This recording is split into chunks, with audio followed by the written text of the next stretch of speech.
Good morning. Welcome to the Committee on Government Efficiency for this interim day. My apologies on convening us on such a beautiful day. I'd feel a little better if it was cold and rainy out in some respects because we're going to be inside today. So if we conclude our work, we will not stay till 3. We'll get our work done and hopefully you can enjoy some of this beautiful weather. So the purpose of today's meeting is to go over the submissions on the Committee on Government Efficiency portal and email that was started, actually went live, I believe, the very beginning of February. And the purpose of that was to solicit information from Kansans on ideas they have and their experiences about how government works and runs and how we may get ideas from them on how to make it more efficient and better. So people could submit one of two ways. On the ks.legislature.gov website, there's a portal where they can just fill in their submission, and we received it that way. Or there was a link to an email that people could send an email if that was more convenient for them. To date, we have received 3,254 submissions. The topics of those submissions range from everything on specific ideas of how we can make government better and more efficient to, as you can imagine, venting with frustrations about things that may or may not be related to government, to we had several that sent us some recipes. So it ran the gamut of what you would expect when you just open it up and say, here, Kansans. But we did make it available, and we took all of those. The goal of doing this was always, and the timeline was always, we would open it up during session and gather them during session, and then after session, when this committee had more time to devote the time that is worthy of asking for Kansans' input, then to have a day like today where we go through those submissions and try to glean any ideas that we think we could use or examine during the next legislative session. So that was always the goal in the timeline.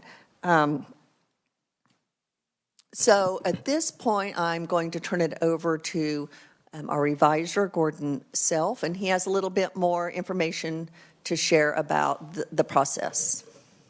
Gordon. Thank you, Madam Chairman. Gordon Self, Reviser of Statutes.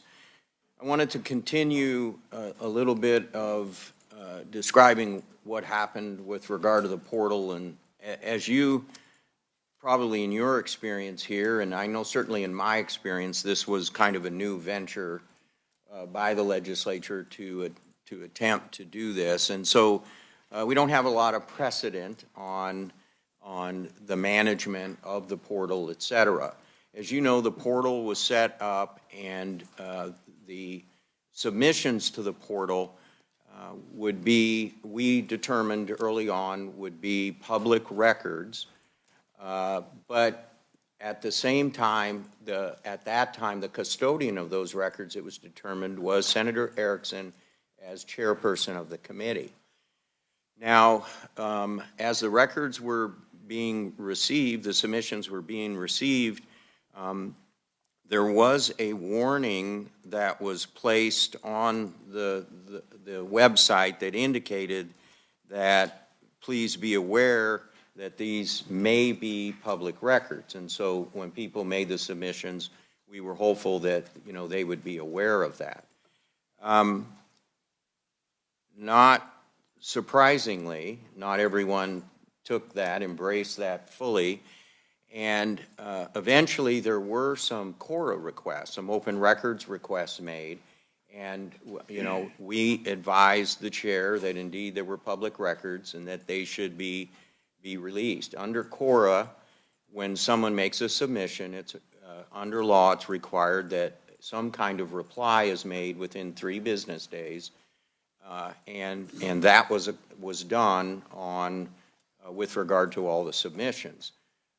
With regard to turning over the public records, often public records need to be gathered, and here we were talking over 2,000, I believe, public records, And the concern, although there was a warning issue, there was a concern that no protected information or confidential information would be included in those public records when they're released that could possibly expose a claim against the state for releasing that information. So it would, such as Social Security numbers, personally identifiable health information, personal contact information, child welfare information, et cetera. There was a number of discretionary categories of concern that we needed to be aware of. So once the core records were received and a response was made, there was a review of the records to all 2,000 to determine if any of the records did contain information that would fall in an area of concern to release. And as we reviewed them, they kind of fell in three categories. No problem, let's release it. There are some aspects of the submission that needed to be redacted because of personal identifiable information of concern. And then lastly, if there was a submission that might be withheld in its entirety. After a thorough review, there were some identified that did have some sensitive information in them. It was determined that none of the ones that we identified needed to be fully withheld, that they could be released, but there was some redacted information that had concern of a personal identified nature. Of particular concern to us wasn't just, you know, I'm person A and I put my Social Security number down. What was a greater concern was I'm person A and I put something in there about person B, you know, that would be subject to HIPAA, you know, health information. So there needed to be a very exhaustive and thorough review, and that was done. And there were, like I said, a very few number of records that were set aside and redacted, but all of the records ultimately were released per the CORA requests. Now, naturally, this process took a long time, and especially in the middle of the session, but to go through all these records. And so, but we felt it was essential that all of the records needed to be reviewed before they were released.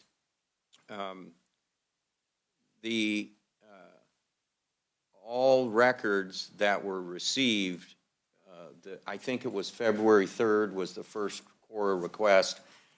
From February 3rd on, all submissions were released to those that requested.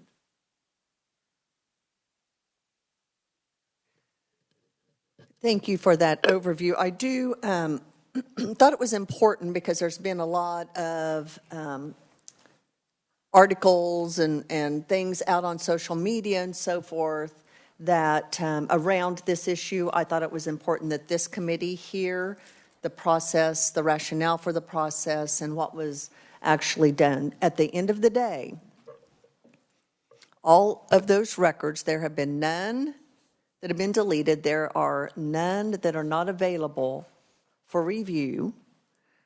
But as was said, we wanted to make sure that we were not including information that wasn't appropriate for such a situation.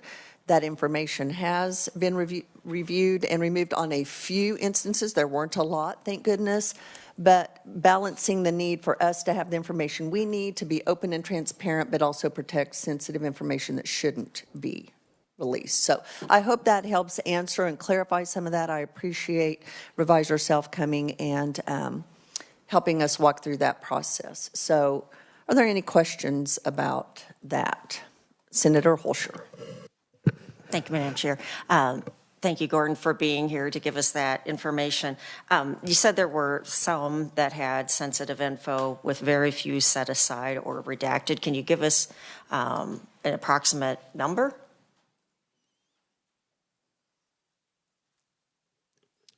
Yes, thank you. What happened is we had like a first layer of review, and any record that that seemed to touch on that was set aside. And by set aside, I mean it was placed in I had 2 attorneys in my office and myself review them. And some of them we said, no, it's okay. Some of them we redacted, and as I indicated, none of them we withheld. I would guess, and I don't have my IT person here, but I would guess less than 20. A follow-up, and maybe this wasn't the task that you all did, but I'm just curious, was there any categorization of the submissions in terms of particular topics? So you were looking for, obviously, ones that had sensitive information, but then was there any categorization by topic in terms of what was submitted? Not by my office. It was my understanding early in the process that the submissions were being organized, early in the process, were being organized by category of subject matter. There were many duplicates, and they were put in a category. But once we received the Cora requests, that process was, I believe, was stopped in terms of putting them into categorization or putting them into different categories. Because at that point, once a core request is made, there's a sort of a freeze of all the records. And so at that point, we gave instructions out that, all records were to be preserved at that point. Not that they weren't before. There was some discussion of deletions.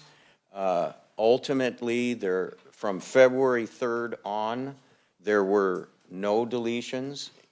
All of the records were, whether they were in separate subject matter categories, there was a very small number that were deleted by some of the people that had access to, but all of them were recovered and put back in to the main group.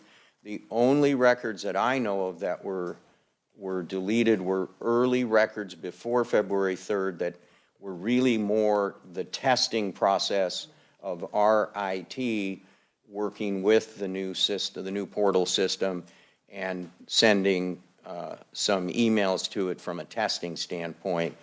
And according to IT, some of those were deleted, but once again, that was prior to February 3rd. Are we able to get those in terms of, so you said prior to February 3rd, there were some records that were deleted, but they've been recovered and put back to the main portal, or where did those go? Correct. Okay. There was, and I'll let Senator Erickson talk about who had access, to the portal. But I can check with IT to see if any of the records prior to February 3rd that were deleted could be recovered. Off the top of my head, my understanding is they could not, but I can certainly look into that to see. I would appreciate that. Thank you. You will see on the document that was emailed out earlier, we do have submissions going back to February 1st. That was the very first one. The bottom line, and the purpose of today is not to debate or delineate this. We can talk about that ad nauseum if we want to have a separate meeting on that. I will tell you that all of the submissions are available for this committee or for anyone who requested them. To my knowledge, the only ones that have not been are the ones, as was referred to test the system before it went live. And if anyone wants those that say test, you're welcome to them. This is transparent and open. The purpose of this was try to gather information that would help us in our work of identifying issues and items that we can address as a committee. So if there's other questions or concerns, happy to address those. I can tell you, as I received Cora requests, There was a response. I had conversations with the people. I explained to them the time frame we were under, the plan of reviewing these after session. Staff was extremely busy with our session, as we all know, the pace of that session. We diverted resources to do the best we could, and in no way was there any attempt to do anything other than comply and get those records as quickly as we could available. So with that, did you have something, Senator? I just had one quick question, Madam Chair, for Gordon. I know I'm looking at the document that we had that was mailed out, and it's got names, addresses, email addresses. I'm assuming that stuff's public record, and so it was not redacted. Is that true on what's available on those core requests? Or I guess if anybody's asking me, what's available for the public to see, I was just curious about that. Yeah, the current state of the portal submissions is what reflects what we believe is appropriately available to the public, and the items that would need to be redacted or protected because they fall into a sensitive category have been redacted. So we believe the current state is appropriate. Even though there was a warning posted for them, we still, as I indicated, we still had concern about people, can't help themselves and put personal information down, and in a number of cases put personal information down about a third party, which we were concerned from a standpoint of obviously being sensitive to people's sensitive information, but also, as a protection of liability against the state. Thank you, that answers. Thanks, Gordon. Thanks, Madam Chair. Quickly on the categorization that was referred to. Initially, we had some legislative interns that we thought it might be prudent, as they had time available, and some staff that oversaw this effort, to try to put them in broad categories. Is this dealing with an agency? Is this dealing with, some of them were, trying to put them opinion and during that process, when there was concern about, hey, were there any that were deleted, those that were moved from the inbox to specific folders showed up as being deleted. And so we put those all back in the inbox, which is what we have before us today, except for the ones I'm going to explain how we're going to try to approach 3,000 plus submissions in our work today. So that's kind of how that happened. All of those folders are now empty. They're all back in the inbox, and hence we're going to have to do some sorting today. So I hope that provides some clarity on how we got to where we are today. So how are we going to carve this bird today? That's the $64,000 question. So some things to keep in mind. There are submissions that deal with local and federal. Some of those are included in what we have in the document that was sent out. They're included because there may be things, even though that might be, well, gosh, that's a federal issue, or gosh, that's a local issue. Are there some things at the state level that maybe we could help with and address? So keep in mind that they're not necessarily all state issues, but are there things we can learn from that? There are names of businesses and individuals in the submissions. Our focus is not to deal with those one-offs that I would call more constituent services. Someone has a specific issue, but are there patterns? Are we seeing, a lot of people say we're having this specific pattern or problem, and are there things we could look at addressing? So, as was mentioned earlier, there were a lot of duplicates. And by duplicates, I want to make sure you know what I mean. Not 50 people saying the same thing. The duplicates that were taken out were submitted by the same person verbatim. And part of what happened was there was a period of time when people weren't sure if it went through. And so they hit, submit, submit, submit, submit, 4 or 5 times, right back to back to back to back. And so those are the duplicates I'm talking about, not duplicate of topic or anything like that. So I want to make clear that that's what, when we say duplicates, that's what it is. Same person, exact same content, okay? Again, there were some unrelated to anything at all, and people felt the need to share things that, recipes, for example, things like that. Those we removed for consideration from today. If you want to go try out those recipes, you are welcome to. They are available. But for the purposes of today, we removed those, okay? There were some people that were simply venting, and I think there's a lot of value in that. There's frustration out there. But if there wasn't anything of specific, an issue or something that was relevant to the work of this committee, those were also set aside for the purposes of today. There were a lot of expand Medicaid, legalize marijuana, stop talking about a certain topic that we deal with. There are some of those contained in what we're going to look at today. They may not be the only thing in those submissions, though, so you'll see expand Medicaid and then maybe some other things for consideration. But I want to draw attention, there were a lot of those. Those issues that we know have been taken up by committees in the legislature and debated, they are important for consideration. But one of the things we're going to do in sifting through is say, are there areas that we could refer to other committees? We can share this information and say, that's really a more appropriate issue for federal and state affairs. They've been dealing with those issues, but we can share that with those committees to take up. And so helping us narrow our focus to what we want to focus on. So having said all of that, all 3,247 submissions are in an inbox. And what I've spent a lot of time doing, and other folks, is doing just what I said, removing the duplicates, removing those that are venting, removing those. And we came up with what we call 349 ks.gov-like submissions, okay? And it's a starting point. You all have available all 3,200 plus. If there are things in there you want to pull out and bring.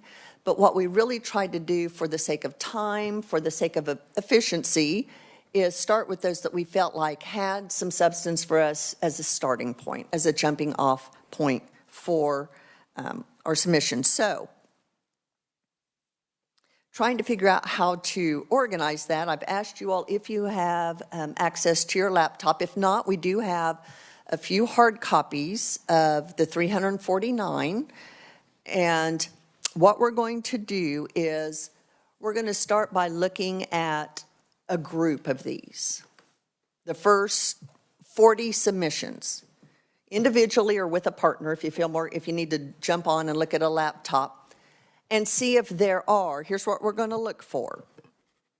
We want to identify tangible ideas that are possibilities to take up during our next legislative session, okay? You will start to see, I've read all of them. You can start to see some themes, some natural groupings. Okay, we've got these issues with this agency or this issue on a broader scale. Try to pull those out, and then after we've gone through the first 40, we're going to see what common themes we have. And then I think after that, as we roll through the rest, it will become, you'll start to pick up steam and pick up patterns and get the flow of this and hopefully move a little quicker. Then finally, you'll notice with your agenda is what, and I'm sure you all have seen this before, the impact effort matrix. And I'd like for us to start thinking about, as we look at what ones we really want to take up next session, we want to hit high impact, low effort, that upper left quadrant. Is everyone familiar with the impact effort? It's very simple. You don't want to do high effort, low impact. Right? We don't want to put a lot of effort to get a little bit of return. That's all this matrix does. So hopefully to help us figure what are some high impact, low effort areas we can hit and kind of help us just kind of prioritize our work going forward in the next session. That is a very quick thought process of how we're going to proceed. Are there any questions? Senator Alley.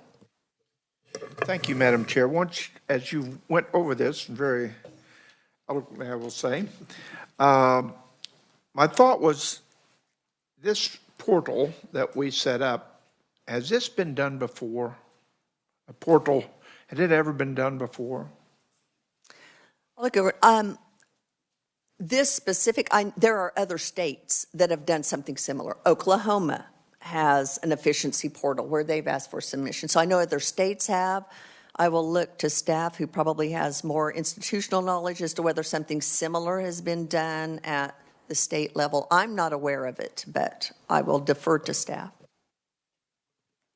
I think, as I indicated before, over the years, there's been efforts at obviously receiving feedback from the public, general public, but I do not recall that it was organized and set up in such a manner that, like our portal, that had such an easy access by so many people, easy access by so many people. So this, to me, was a new approach to trying to receive, feedback from the public. Thank you. That's exactly what I was thinking. We should use this process here that we're going through today as a lessons learned for if we want to do this in the future with portals.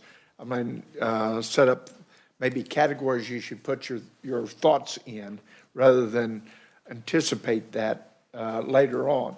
So I think as we go through, maybe there's lessons learned from this whole process ought to be one of the solutions we come up with. Absolutely, because there's value in learning what to do and what not to do. I've got a what not to do list that would rival War and Peace in length and stature. But there's value in that. And I still think, in spite of the hiccups we've had, the issues we've run into, I think there is incredible value in asking Kansans for input. And if we can make this easier and smoother for someone to avoid, some of the lessons learned that we've had through this process, I think that's great. And I'm sure if that happens in the future, my phone will be burning with questions about what to avoid, and happy to share that. But I do think there's value in capturing that. Thank you. Yes, Senator Holscher. Thank you. Yeah, my question is this. Is the document that we're going to be reviewing that has, I think you said 300 and some submissions on it, is that on the Kansas legislative website in terms of testimony? I think it was emailed to me, but I'm curious for anybody who might be listening along out there if the document's available. It is, I will tell you where it is currently available. It was emailed this morning. We did not finish that until we wanted to capture as many submissions as we could and have it as up to date as possible. It is on the S drive. We do have some hard copies available, and it will be available as staff can get it uploaded. Yes, Senator Holscher. You may have said this, and maybe I missed it. Who went through culling the submissions to determine which ones we'd be reviewing today? Yeah, it was a group effort. I kind of led that on what we were looking for and kind of the parameters of that, but it was an effort with staff that is available.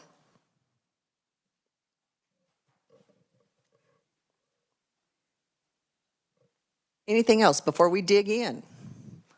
Like I said, if you want to work with, this is my old educator days, if you want to work with a shoulder partner or need to look on a laptop or so forth, but let's take the first, and the first group's going to probably be the longest till we get the hang of this.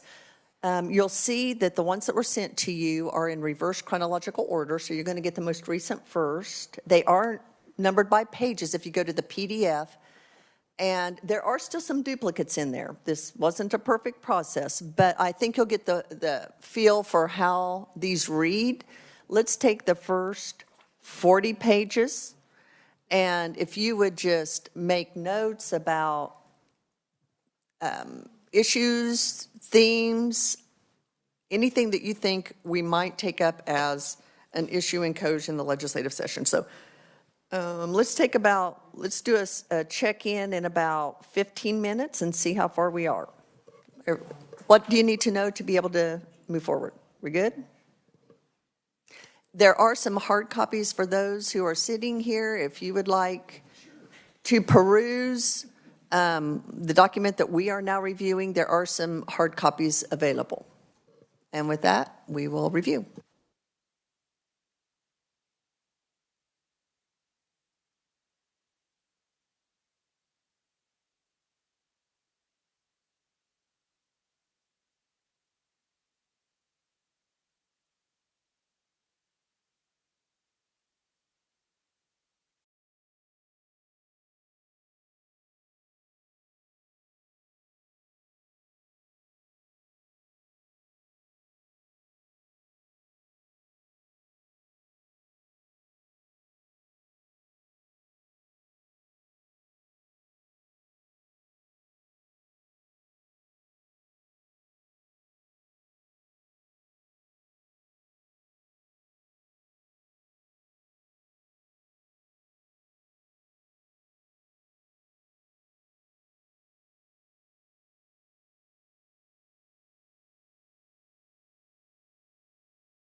So as I'm hearing a little bit of sidebar processing, keep in mind I did not mention this, but if there are items we need information on, like maybe we need to have someone come in and help us understand why it is that, make note of those too. Any informational hearings that you think would be helpful if you see, patterns.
Okay, just checking in, can you give me kind of an indication how much time you need to finish?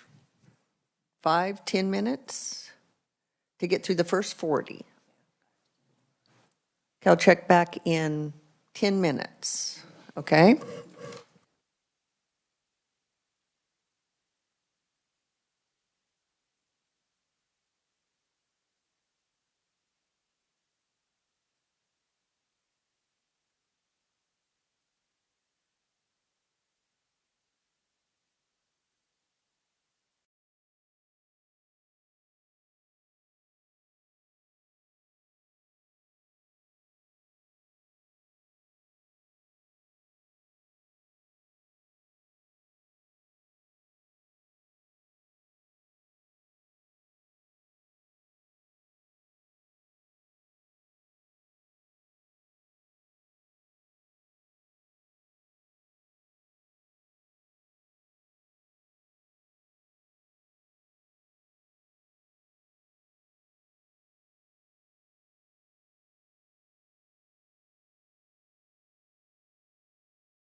Okay, for those of you who are watching online or interested, I was just informed that what the committee is looking at, the testimony, is on the committee page on the Kansas Legislature website.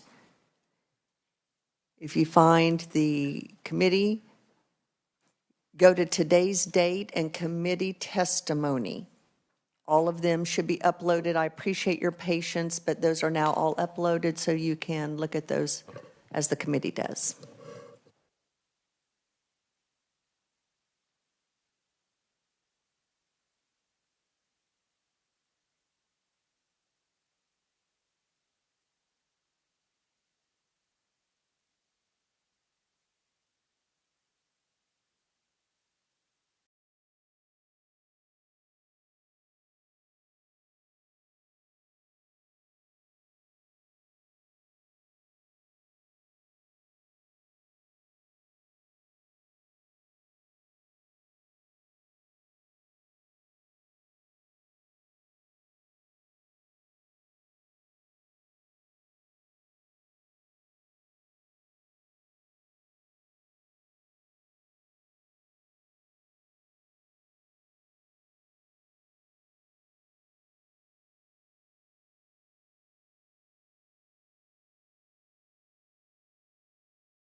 Okay, has everyone had a chance to it's been, believe it or not, 10 minutes. Everyone had a chance to go through those first 40.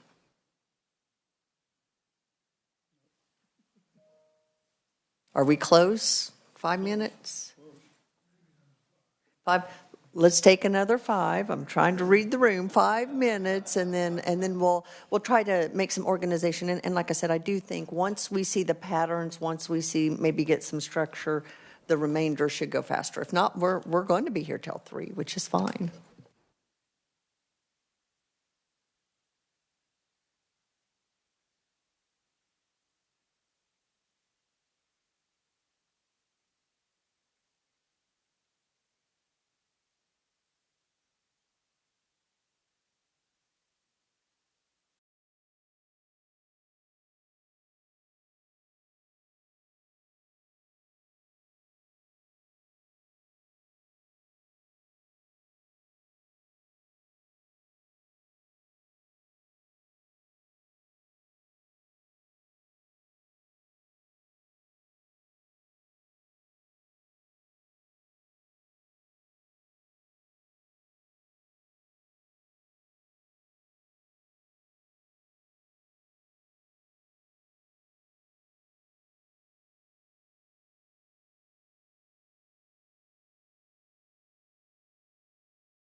Okay, we're going to come back together and then try to make some sense of the ones that we've read so far and look for some patterns or some groupings. So some questions as we go through this is, I think, first of all, is this an item that this committee should be addressing? I think there's a lot of really good ideas, but is this within the scope or the focus of this particular committee? If yes, then we need to put it in a category or put it on our list. If not, are there other committees or legislative entities or agencies that we can pass the information along to that would be helpful? So, and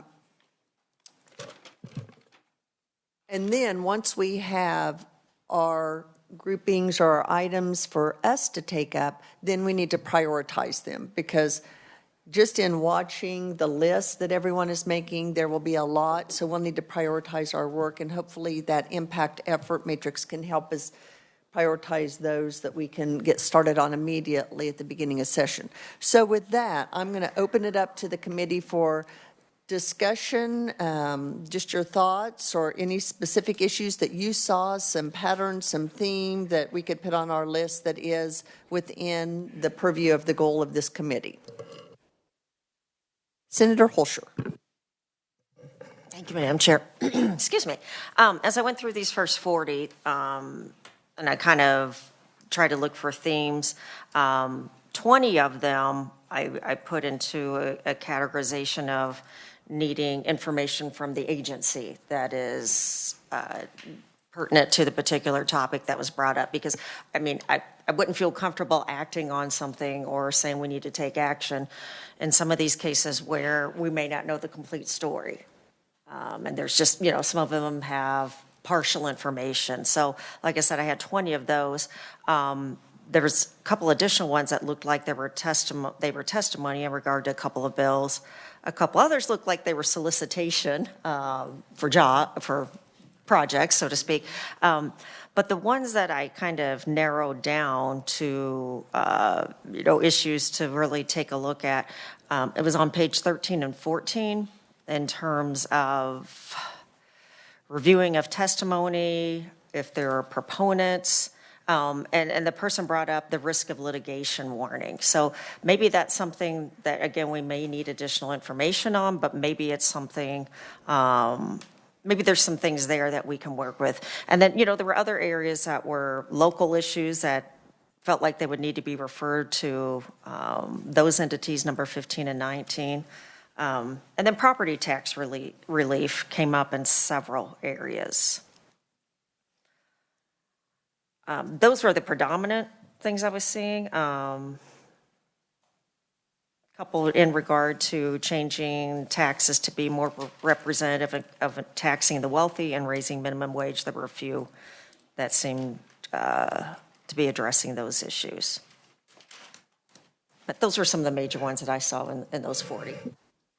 Okay, very good. Senator Thompson. Yeah, I kind of followed. By the way, just so you know, Matthew is going to capture this and then summarize it, and then we'll make sure that he captures what we need to agree on. So, yes, Senator Thompson. Thank you, Madam Chair. I kind of did the same thing. I divided it up into, on each one, into one, what I saw for this committee, Coach Committee. I also had a section for ideas for 2026 committees for referral to other committees, and I had a number of those. I also made a special note for anything Fed and state, which there was one with the Secretary of State and governmental ethics overlap that was suggested by Earl Glenn on page 3. And then I had a section for agency issues, also one for potential legislative post-audit referrals, and then the number of local government issues, because I saw a lot of that. Things that, we can't necessarily do too much about. So in the first 40, for the most part, everything I saw really needed to be probably referrals to other committees. Things like awarding money to private landowners in Osage County. That could be a possible LPA legislative post-audit type thing. So I'm looking for something specific that we can do in COJ. The one suggestion was, and it's possible that the proper vetting of third-party vendors by agencies that was brought up by Cheryl Artman on page 4. She was saying that there was third-party vendor that's not doing the job for the workman's comp. And yesterday in legislative post-audit, we heard a similar situation on the awarding of the ARPA funds that the Secretary of State had secured a third-party vendor to help with awarding the grant money. But they couldn't give us any information about where the funding to pay the third-party vendor was coming from. And that may be a COJ issue. Where do we, with regard to these agencies, what kind of oversight do we have of these third-party vendors that are being used to farm out jobs that the agencies may or may not be able to handle? And so they're hiring these people, but there's really no oversight. And even though it's an agency job to do that, ultimately that money comes from the taxpayer. So that would be probably the closest thing I found, and that was on the Cheryl Artman in page 4, which should probably be combination of agency and COJ, in my opinion. Thanks, Madam Chair.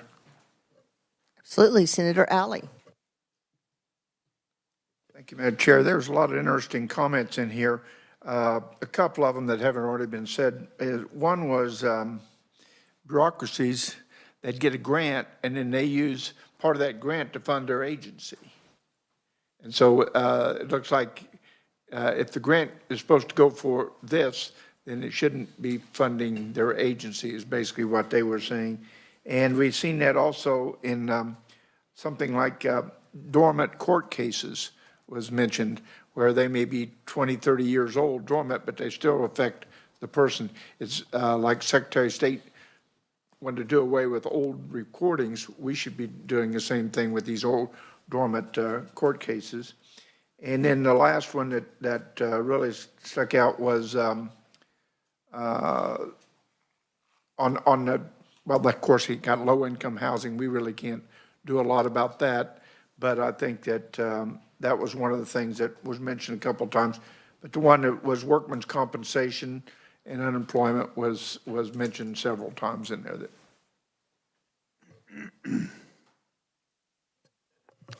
Yes, Senator Murphy. Thank you, Chair. Senator Alley just kind of mentioned a little bit what I was going to talk about as far as like the work comp and the unemployment. I noticed like this last year with the Secretary of State's office, we did a lot of cleaning up with regulations and some things like that. There's probably some things like that in those areas that we can sort of help with. It might streamline things a little bit. Senator Shane.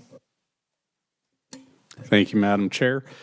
Wanted maybe take a little bit of a different approach or dive into a couple of these as well. So we talked about Mr. Glenn's recommendation, better accessibility to data to be able to analyze it, speaking specifically on governmental ethics. But him and I have actually spoken about there's a number of reports and data sources that our agencies have and that our state government has, and that there'd be a general interest, I think, and this is for myself too. I face this same frustration because I'm a data guy that, hey, I'd like to be able to pull in and build kind of my own reports and download stuff. Well, the way that all the data is housed, many times it's either just accessible in a PDF format, which makes it really inaccessible if you actually want to run analysis, or it's so cumbersome that you've got to download 30 Excel spreadsheets to try to combine to actually build a database that you can try to work with. So I think it's maybe not just true on ethics filings, but how do we look at data accessibility to the public across our agencies? So I think that'd be something that would fit government efficiency. That is something that we could work on. And the reason why that's important is that a lot of people say that, you can make data and statistics tell the narrative that you want to tell. And I think sometimes it's important to make sure that people have that kind of open access and ability to go in and get the information, so that maybe they'd look at it a little bit different way than maybe the agency looks at it. So I think that would be a good one that we could look at. The unemployment story makes me think of something that I think we see across multiple different agencies, multiple different issues, and that's kind of what I call it, like the problem of pinch points or clogs in the system, where we get backlogs where it's really, really challenging for our agencies to deal with these. So like one of them that I think of is mandatory reports that are given to DCF. You know, they get 80,000 reports in a year, and you know, they're trying to go through and do the best that they can to triage those and look for those which ones are actually, you know, should be given a harder look. And maybe this is true for unemployment, or maybe this is you know true of various other areas where people are trying to get things through. And you know, an idea I think that we could look at is not going to a third-party vendor, but maybe even working with our institutions of higher education to say, how do we leverage modern data analytic tools and AI to try to triage or increase the speed with which you know, reports are processed or applications are processed, and how we look and get those in the hands then of our agency employees to take those, you know, if it's a report submission, to the next level of investigation. So I think that could be a creative idea that we look at and could fit government efficiency as well. Senator Alley brought up the dormant cases. And this is, again, I think going to be a data story where a lot of the times, especially with our lower courts and in our legal system, there's not good information sharing and good access to information. Like a really easy example to look for is like misdemeanor convictions. Those are commonly housed in the local county court or in the district court, and it can be very difficult to track and place, you know, well, what's happened with this, and does this person have a misdemeanor conviction? Is it their second, their third, their fourth? And so there's a lot of clogs. So it's within the judicial system and the justice system, but then it's also outside. I think the example was, I can't even go get my driver's license because I can't get this issue taken care of because, you know, there's a clog and a pinch point in the system. So that might be something that we can explore as well, and initially targeted, I'd say, at kind of our justice system of how do we just make the information within the justice system flow and work better, right? So maybe a combination of a judiciary and government efficiency question. And the other one that I thought was interesting is somebody particularly called out requirements by U.S. Mark. So, you know, a lot of our you know, our cities and our counties, our school boards, you know, they're members of some sort of, you know, affiliate organization to a national organization. And I mean, we know this is true for government agencies at all levels, that many times there are requirements and processes and procedures in place that the end result is a more complex and a more expensive project with more requirements. I think that that's something that we could look at as a government efficiency committee to say, do we need to tighten that up, because it costs our taxpayers more money when there's unnecessary requirements put on government build projects, in particular capital improvement projects. So that might be something interesting to look at of what can a third-party granting organization compel a government entity to do when it results in more taxpayer expenditures, but then also from a state basis, what kind of requirements do we put, especially on capital improvement projects?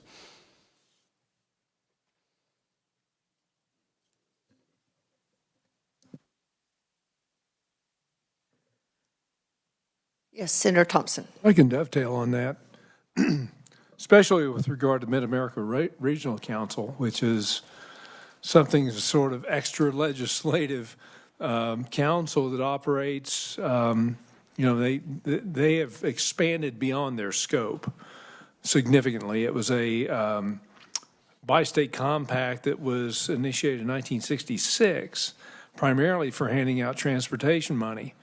But now they're delving into all sorts of areas that they shouldn't be. And with regard to that, should we look into how do we extract ourselves from these? That particular one, the Mid-America Regional Council, is one that I've been really concerned about for some time because they spend an awful lot of money. They put requirements on our local governments.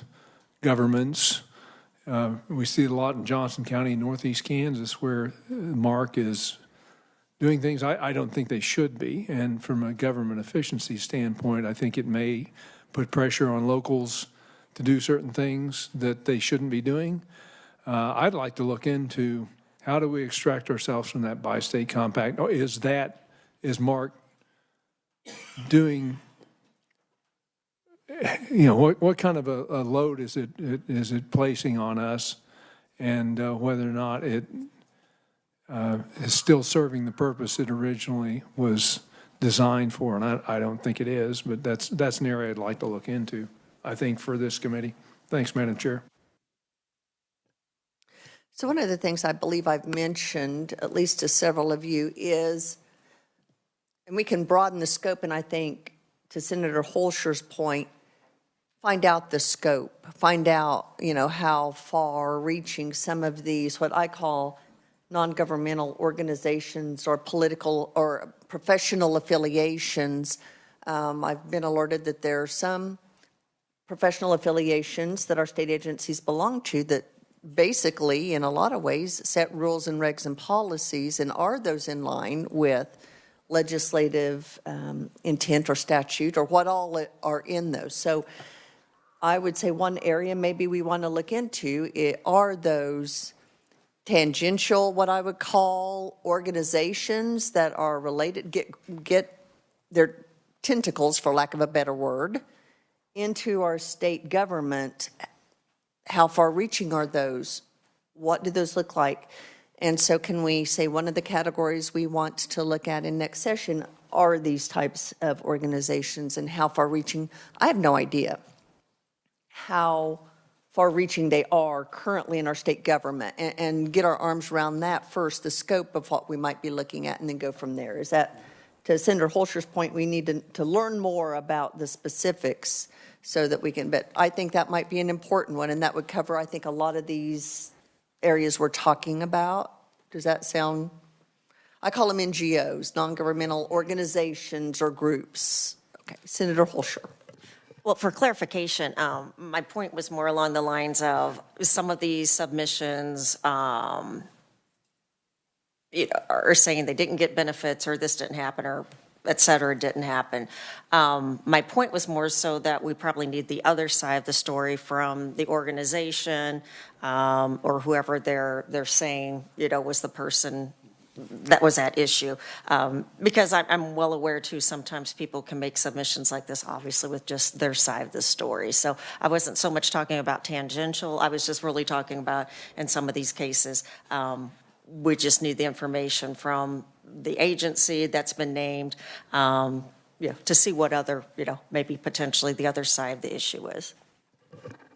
I agree 100%. When we look at this and say, hey, I have to jump through so many hoops, there may be a logical explanation as to why that is legally, for federal requirements. We just need to know that and be able to then share that information and say, I get it's a painstaking process.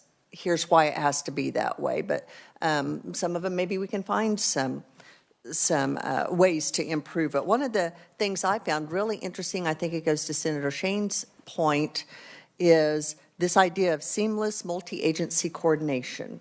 And that could mean, I know we've heard that there's a lot of problem with data sharing. We heard that in testimony during COJ about how one group verifies, for example, this family qualifies for these benefits, and you can't share that information, or they don't qualify anymore and they don't share that. And so same to the judicial.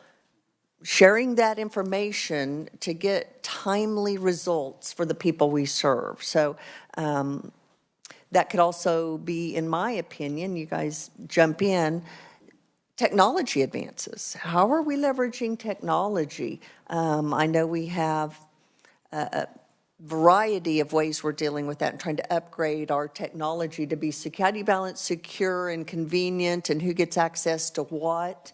I think right now it's pretty piecemeal how we're doing that. Is there a way to maybe come up with some overarching ways to take some of those pinch points or bottlenecks out? So, Senator Shane?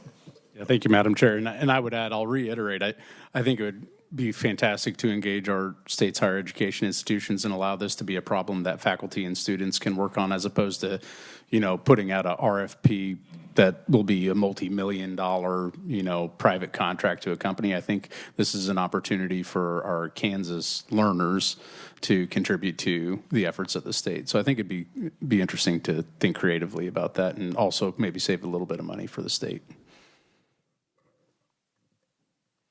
One other thing I did, there was only one submission on this, but it's a discussion I think folks have had, but the idea of creating either an office of the state auditor or some sort of auditor function within our government. So I know that was a single submission, but might also be something that would be a combination, I guess, probably of a Fed and state and government efficiency conversation. I did see that, and there are several states that have like a state inspector general.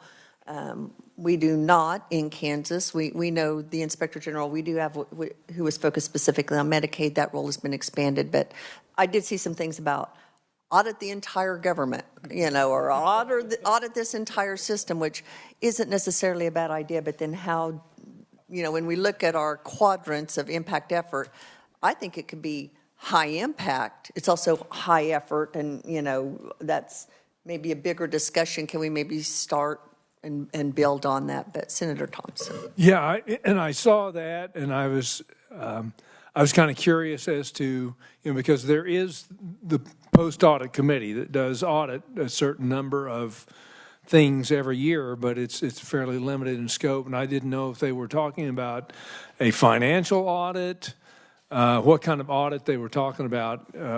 I think that was the very first submission we saw on this whole list, somebody talking about an auditor. And because there are certain things that we do audit, and this was part of the discussion yesterday, because we had a legislative post-audit meeting, is that we have these audits, but then the recommendations never go anywhere. And how do we hold them accountable? And so that was part of the discussion that we had yesterday. So. And then we've also had in our COGE committee here, the IG, the Inspector General, come and he was identifying fraud, but it felt like his hands were tied. How do we add teeth to these situations where we find that there's something that needs to be fixed, and then it just kind of, we scratch our head about what do we do about that? How do we identify and how do we rectify these problems? I think that needs to be our biggest focus too. What is the process of getting things rectified?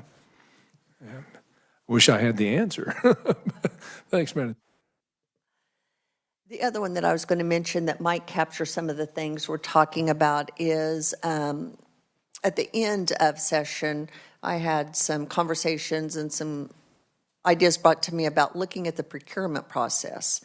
And I think that might, as part of that could include those third-party vendors that people are, agencies are using to accomplish some of that, could be part of that procurement process. And I have had conversations with Director Profit about that. And so that is one I would like to add to our list for consideration. And some of these things might fit under that as well. So anything else on the first? Yes, Senator Holscher. It strikes me as we are talking here that, we do have an issue with data accessibility to the public. So maybe there are some ways to, as Senator Shane was pointing out, to address that. But several of the things that were mentioned here, like that first one, they may not realize there's an audit process. And again, as I'm going through these and kind of reviewing them, I think a lot of it goes back to the fact that maybe people don't know where to find things on the website. Maybe it's not as user-friendly as we would hope. Somebody brought up in here that, they wish that there were notifications of important votes being taken. And I know we talked about this a little bit last year, and I know I saw it in some of the other submissions. People wanting something more efficient in submitting testimony. Like, why isn't there one button I go to that says, I want to submit testimony, and then it routes you the appropriate way? So like I said, several of these things strike me as making it more user-friendly for the voters that are out there who are trying to interact with us. And that brought to mind Senator Holscher as well.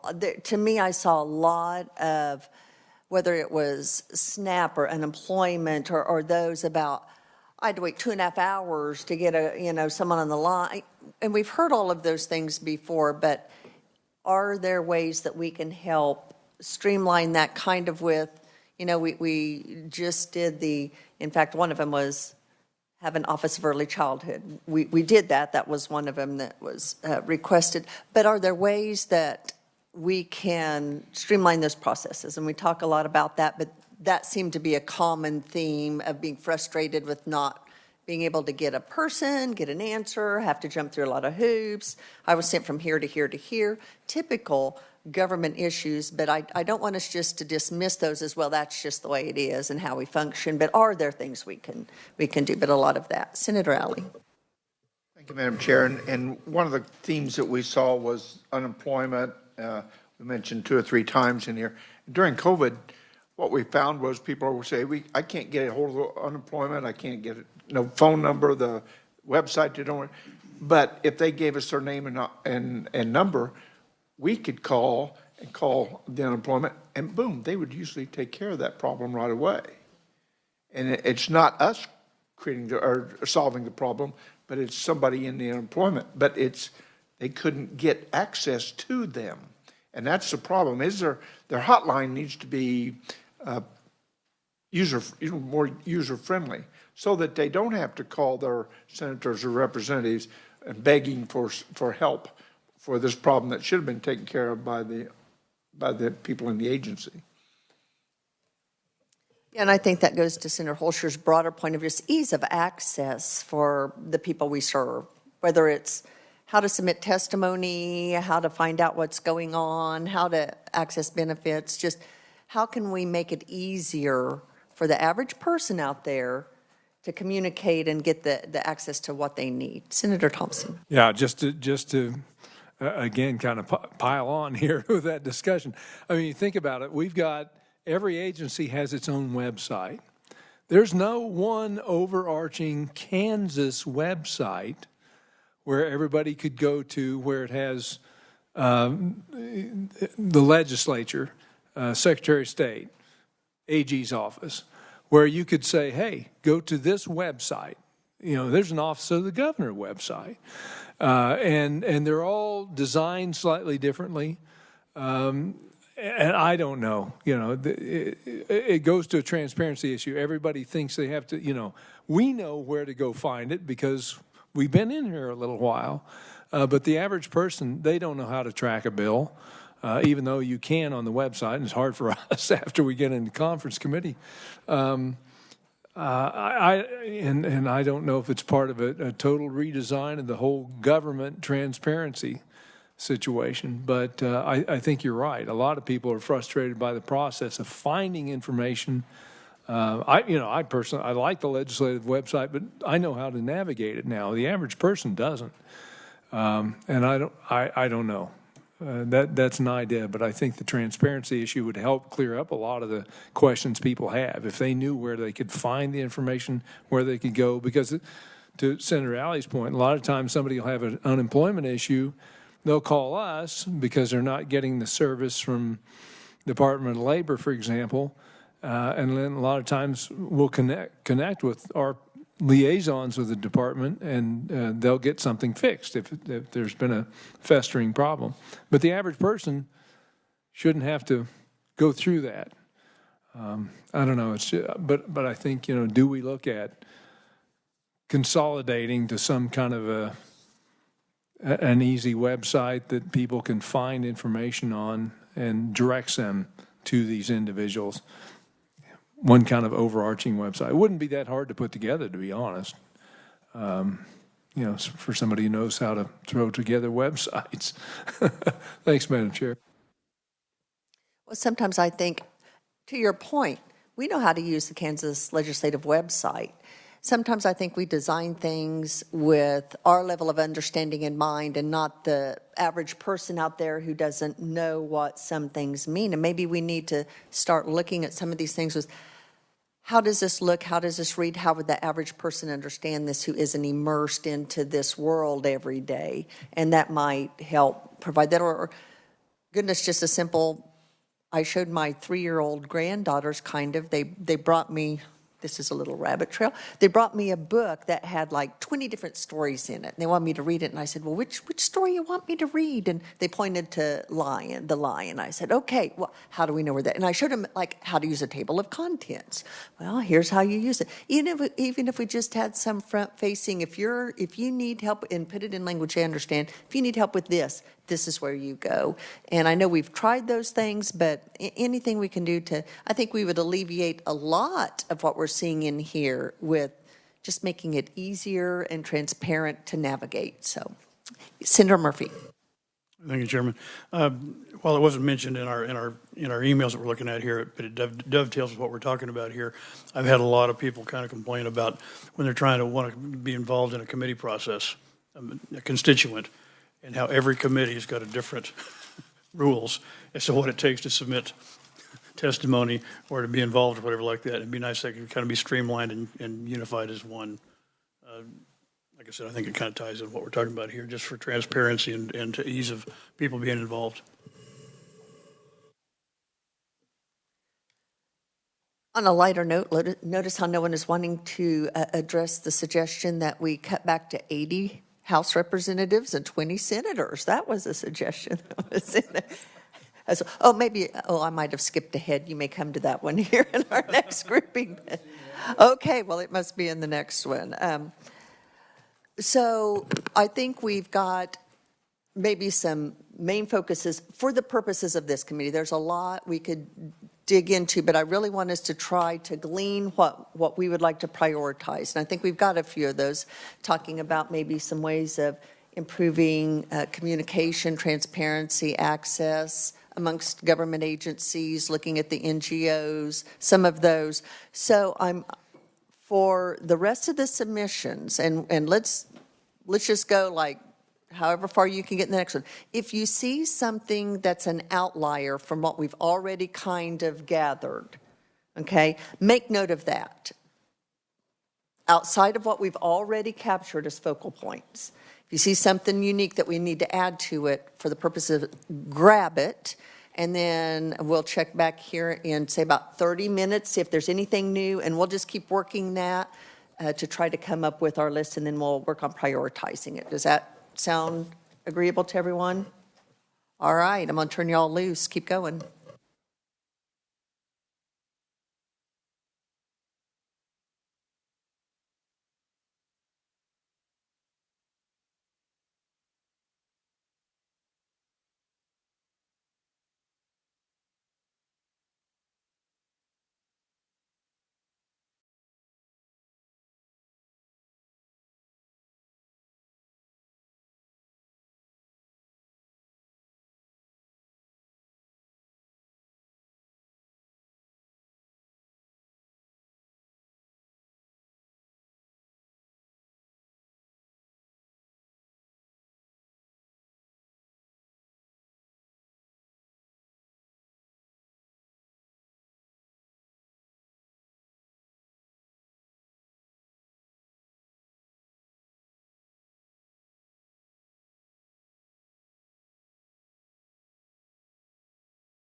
Okay, committee, we're going to come back and check in and see, are there any additional items outside of what we discussed in the first round that we would like to add from this grouping?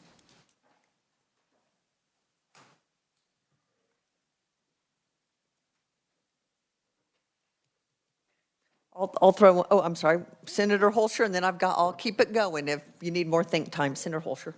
Well, I'm happy to report I became more efficient in the way I went through this round. So I've got my little chart here where I put things on different parts here. Again, there were several refer to agency, referred to committee. What I did see in number 41, number 42, and 60, there were questions, and I think 53 as well, in regard to total compensation and power of the legislature.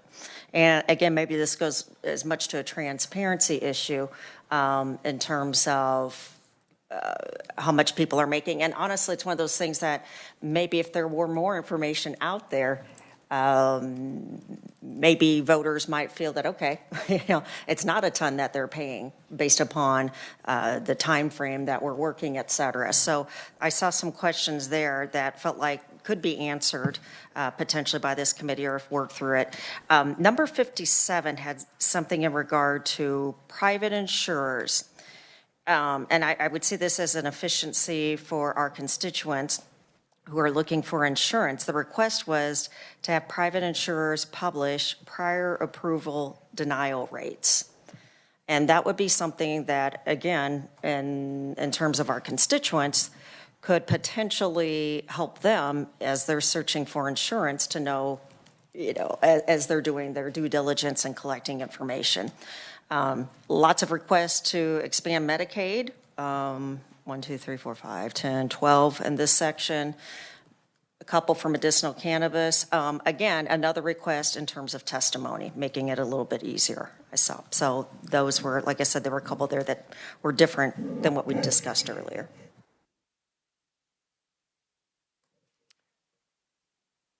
Okay, other thoughts? Senator Alley. Thank you, Madam Chair. Couple of them there, we're talking about education and school budgets, and we need an audit of our school budgets. I thought that was interesting, and we talked about the audit of SSI was audit. So there was a lot of the audits that were still coming up and asking about that. One was, and I think this number 51 talked about Medicaid or Medicare mailings. If you sign up for Medicare, you get 3 or 4 different pieces of information and continue to send that out, and a lot of mailings from that. So I think that was one. And then we had a couple of comments about DEI and state agencies, and they said it's still in the state agencies. So we need to look at that. Then the other one was, well, cost, or this was the 72-hour notice was in several of the comments. But that also goes both ways. So if you want 72 hours notice, you better get your comments in the 72 hour or before the 72 hours. And then the last one that I had was cost plus contracts for Department Administration. They're going out and not actually bidding and taking free, but they hire a contractor and give them a cost plus 10 or 20%, whatever that number is. And is that the best use of our dollars? Oh, and the last thing, and this is a suggestion, when we do internal audits or audits of these, have someone on the audit team from the agency, so that if you're auditing Department of Transportation, have someone from Department of Transportation, because maybe we're not seeing the way that they're actually doing the work. Senator Thompson. Thank you, Madam Chair. Actually, Senator Alley, that agency bidding process, that was a very good email, I thought. I had some excellent suggestions on there. The other one, it was on PDF page number 95. It was kind of a whistleblower about agency fraud, and that person retired from the agency because they felt like they were just being ignored when there was actual fraud, and the person who was involved in it probably should have been let go. So again, how do we ensure that when fraudulent things are happening that there's the proper reaction? And with regard to that, I kind of added in my own thoughts about, do we have, and I don't know, but with regard to people retiring, being forced out at a certain age, I don't know if we have that in the state government or not. But you hate to get rid of people who have expertise just because they reach a certain age. That was one thing I thought about. There was one about zero-based budgeting. In other words, the use it or lose it. How do we do something about that? One other thing I had made a note on at home. And that's sometimes you'll see advertising from the state of Kansas about stuff. You go, why are we spending advertising dollars on this? Why are we spending that money? Because that's expensive. Ad money. I noticed several about administrative bloat in education. Too much administration. Not enough money going to the teachers. Those are the things I saw that I thought were pretty good. Senator Shane. Okay, so some observations in addition. I guess I'll reiterate, there were some comments about a quote unquote public education doge, but I think we could, say something along. I think we're just hearing this theme is that where there's expressed state interest of how do we really examine and compel not just that the dollars and cents at the beginning of the year and the end of the year are accounted for, but is the spending actually performed in accordance with the law, and is it good spending? This is not necessarily a public education question, but generally when there's a state interest in state funding. Obviously, we got a lot of those emails about Medicaid expansion. My question goes, is there a government efficiency story on actually addressing the cost and accessibility of healthcare in Kansas? So do we need to look at be like some, there's been a number of states this year that have passed PBM reform. There's been efforts in this state for price transparency in healthcare. So are there other things that we can look at from a government efficiency perspective that really address the central question of cost and access to healthcare and efficiency of healthcare? There was one comment on 501c3 and C4 advocacy efforts. I really think it's an interesting question. The one that I actually have more concerns about are organizations that are actually funded by taxpayer dollars that then engage in advocacy to advocate for more taxpayer dollars. And I think that's probably a more problematic question to me than a 501c3 or C4 necessarily engaging in political advocacy. That could be something that's a small potatoes thing, but it's something that's been on my radar. And an interesting research question I think to contemplate is, there's some comments on the use it or lose it approach to budgets and finance. And I think it might be maybe more an important philosophical conversation of, do we have statutory practice, for how we set budgets and how we allow funds to be carried over? And does that have potential negative consequences when we think about growth in spending and growth in government? So maybe that's a philosophical question to say, are there things that we do in practice that we don't like the end result of and have a downside that we should, say, how do we address those issues? And addressing that use it or lose it mentality, whether that's in agencies or what have you, it could be an interesting conversation to have. I saw that use it or lose it, and I think the fear is, if we show we didn't need all the money you gave us this year, you're going to cut our budget, and we may need it next year. And so we've got to spend. I mean, I as a school administrator, I will tell you, they were like, spend it all. And I was like, well, how many, at that time, we were old school, how many paper clips and, notepads and reams of copy paper can we stockpile in this use it or lose it? But the fear was, okay, didn't need it this year, maybe next year. So that is a very real mentality. And unencumbered funds or carryover, we know what we have to abide by as the state government. We don't have the same standard for agencies, should we? I don't know. It's a good question. Senator Thompson. Yeah, unfortunately, use it or lose it. When I was in the Navy, we had this experience, the exact same thing. So it's been going on for far too long. And I think we need to determine, how do we fix that problem? And maybe it's going back to almost, pardon me, a zero-based budgeting. You justify what you need. You know, if you can show that, hey, I spent X amount of dollars this year, or I saved X amount of dollars this year because I didn't spend this, but I do need this next year. I think it's more about an accountability from a budgeting process at the agencies, you know, say, hey, you know, we need to do this. I don't think anybody's in the legislature is averse to spending the money if it's needed. But I think we're just getting tired of money being just thrown out the window. The other issue, and I saw this in a couple municipalities where they're just flat ignoring state law, where we're not holding them accountable for doing so. And perhaps we need to start looking at, you know, having some financial consequences for doing so. You know, if you're not following state law in this area, why are we giving you the money? Or why are, you know, our prosecutors not doing their jobs in some areas? And I'm aware of a couple of situations like that. So those are some things we ought to be looking at. You know, how do we hold them accountable? How do we get control of this budget process? Yeah. Senator Murphy.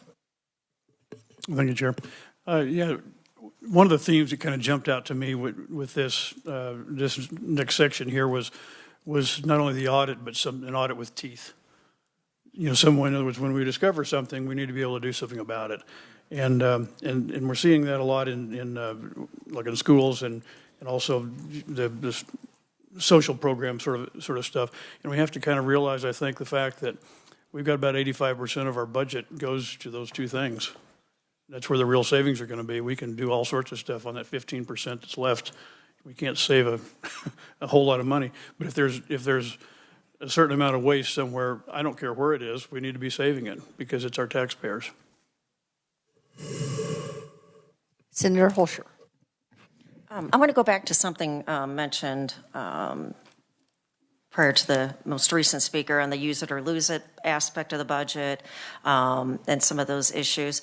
I would make the plea that we change our budget process back to something a little different. I mean, this year was a very, very short time frame on the budget. We didn't really get to hear from a lot of agencies in terms of, I think it was meant, show us how you're using this money and why it's being requested.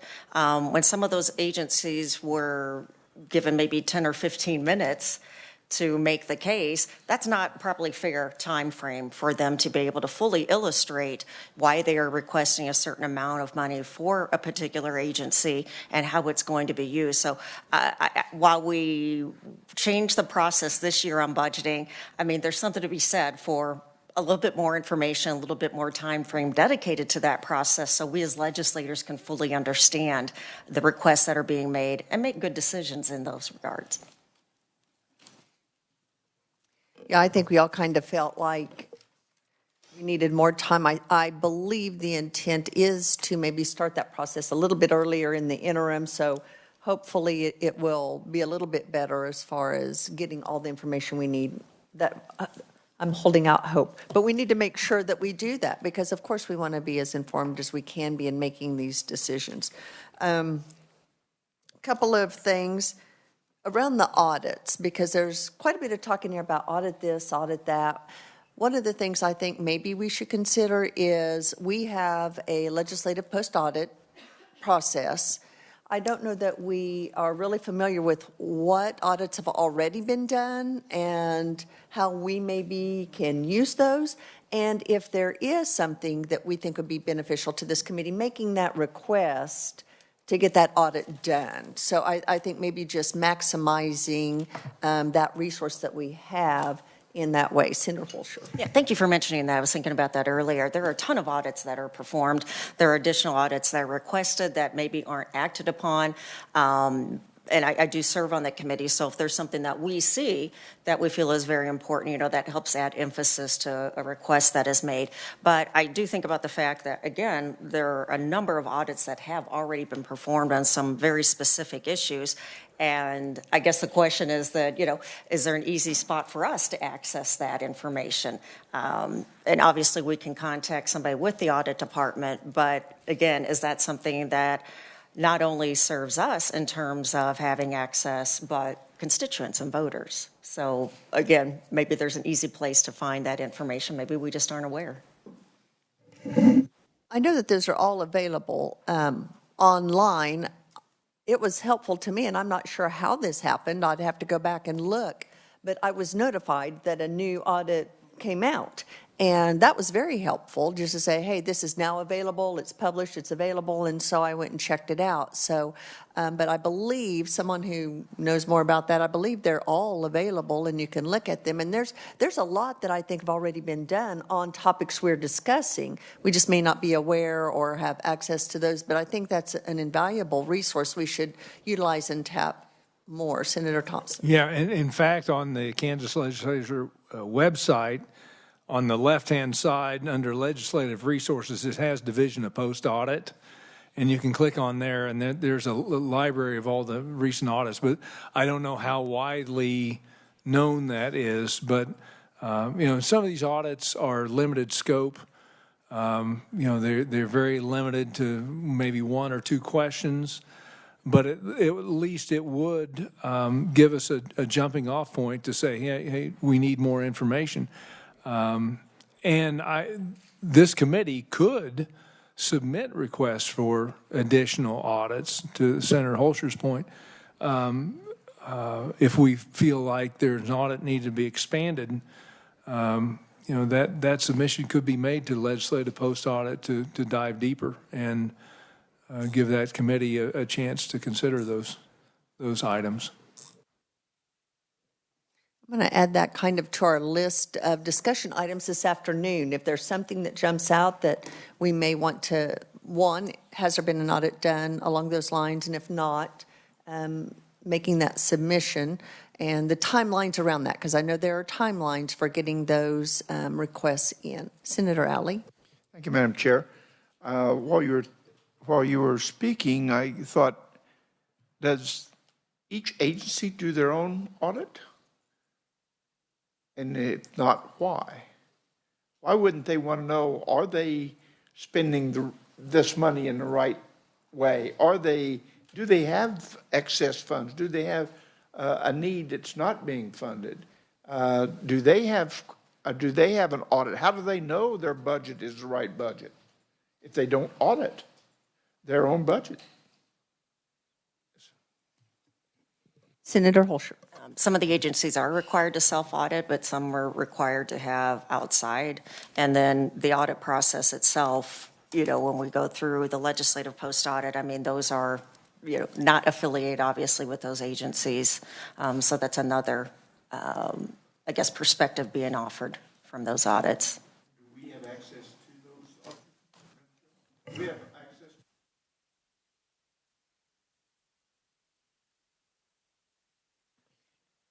Good question. I'm not sure if we have access to agency audits or not. I'm looking at there and I'm seeing a no. Yes, Stephen Wu. Stephen Wu, Legislative Research. I would guess that it would be on an agency-by-agency basis, but I don't want to make a broad statement on a broad statement committing either way. We can look into that. I imagine that it will vary by agency. That's interesting. If we could get a little bit of more information about that, and if that's something this committee thinks would be valuable to be able to look at those, I'll give an example that is very recent. That may be a problem for specific groups being able to catch some of this. So school districts can bill Medicaid for Medicaid services for eligible students at school. So there was a recent audit done that showed, are they, number one, abiding by there's all kinds of requirements to be eligible to receive a reimbursement for Medicaid services at school with school-age children. You have to have a signed request from a physician. You have to provide a national provider information number. There are certain requirements. So it would be, I don't know how like the state KSDE would audit that type of thing. It would be, you understand what I'm saying, because it's so far out, but out of their normal, now auditing use of funds that KSDE gives schools to buy curriculum or whatever, that seems to me, but things like reimbursing Medicaid, a federal, that I don't know how KSDE would audit that, but there was an audit done. It's very interesting. I would encourage you to look at it, because what we found is students who are being billed a fee for service at schools, and school districts are getting reimbursed for that, are getting capitation payments through MCOs. MCOs are being paid to provide those services for kids, but we're getting billed a fee for service through the school district. So there are some things there, but to the bigger point of how these agencies, how would audit something along that nature would be very difficult, I would think, because it's meshing two worlds, Medicaid and within an educational setting. So, but I think it's worth looking at is maybe what agencies do audit internally, what those audits look like, are they available, maybe get a grasp of some of the types of audits that agencies do, because that's a very good question. Anything else along those lines? Senator Thompson. Yeah, just to add to that, where are the gaps in the auditing that we need? You hate to add to the size of government, but you'd almost suggest that this committee would have an auditing capability. I know Legislative Post Audit has a very small group of auditors. I know the AG's office, Inspector General, just a handful of people. Do we need to expand the audit capabilities, or is that going to be inefficient? I don't know. That's a question to look into, I think. But certainly, LPA, Legislative Post Audit, has a very finite amount of audits they can perform every year. I think we just approved, I believe it was 11 yesterday. That'll go through the next year, because that process usually happens in April and May, and then they set their timeline. So they're pretty tied up. Is there a need for additional auditing? And would this committee be the right place for that to happen? I don't know. There's something to look into. So maybe what we need to do is get our arms around what agencies are currently doing, the accessibility to those, and see if there are any gaps that we need to address and what we think would be helpful in auditing. Does that sound reasonable? Senator Alley. Thank you, Madam Chair. I was on school board several years ago. It's been a long time, but did we not have a requirement to have an audit of your school district? Yeah, I can Senator speak Shane. to the external audits. Functionally, when you look at those audits, it's kind of a rudimentary audit. So it's essentially how much money is reported to be held by the district in certain accounts at the beginning of the year, how much money is reported to have been expended, and does all of that add up at the end of the year? And that's putting it simply, but that's basically what the audits do, is that it's a check that it's kind of an accounting check, I guess, but it doesn't go any deeper than that. Unless the school district could certainly request that, but that's what's necessary to meet the minimum requirements of the law. Senator Holscher. Yeah, we do have those audits that look at spending, intake, et cetera, kind of as explained. But then we have to realize, too, that in addition to that, there are dozens and dozens of requirements put on our school districts to verify different programs, different things that are being used. So I don't want to simplify or make small the fact, the reporting and recording that we're requiring of our school districts. I think they would say it's pretty intense at times in terms of the volume of information that they sometimes have to provide and document in terms of spending and how monies are being used. I will say that when I was also on the school board and when I was president, one of the things that I kept raising over and over again is that we would hire a CPA firm to do the audit that was required by law. And as I read it, the very first disclaimer was, we can't really say whether the district is following rules or not, because school districts are not required to follow general acceptable accounting principles. And so I always said, well, then why are we doing this? If they really can't verify whether a school district's following general acceptable accounting principles and the audit will show whether they are or aren't, then what good is it? Well, we had to do it by law. And that always was very frustrating to me. So not just that an audit's being done, but does it accomplish the purpose, which you would hope would be, instead of just doing a checkbox, yeah, we did it, although the CPA firm can't verify whether it's legit or not, basically. So, Senator Alley. Thank you, Madam Chair. Senator Holscher brought up a great point. If we were putting all these requirements on our school districts, do we get a report of those requirements? And if we don't, then are they needed? Is that something they can eliminate? If they're not being used, why are we doing it? That's a good question, and maybe we need to ask. Maybe it's federal requirement, maybe it's, I don't know. That's a good question. Okay, anything else from this section? I will mention just a couple of things. It was talked about the bidding process. I would suggest maybe that can be part of when we look at the procurement process, third-party vendors, bidding, how all of that works. Can we roll that kind of in that category? Is that acceptable? The healthcare one's very interesting, Senator Shane, because there has been some talk, and PBMs and all of those issues have been, an issue before the legislature quite frequently. My understanding is there are things happening at the federal level, and not just in healthcare, in education, in a lot of areas. And I think there's a lot of people just waiting and seeing what comes to fruition, what doesn't.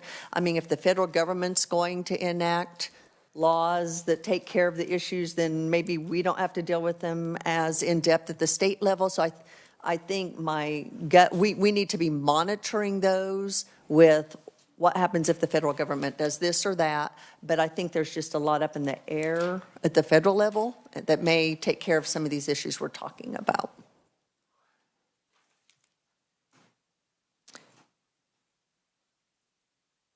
Okay, anything else in this section? Okay, it's a quarter till our lunch break.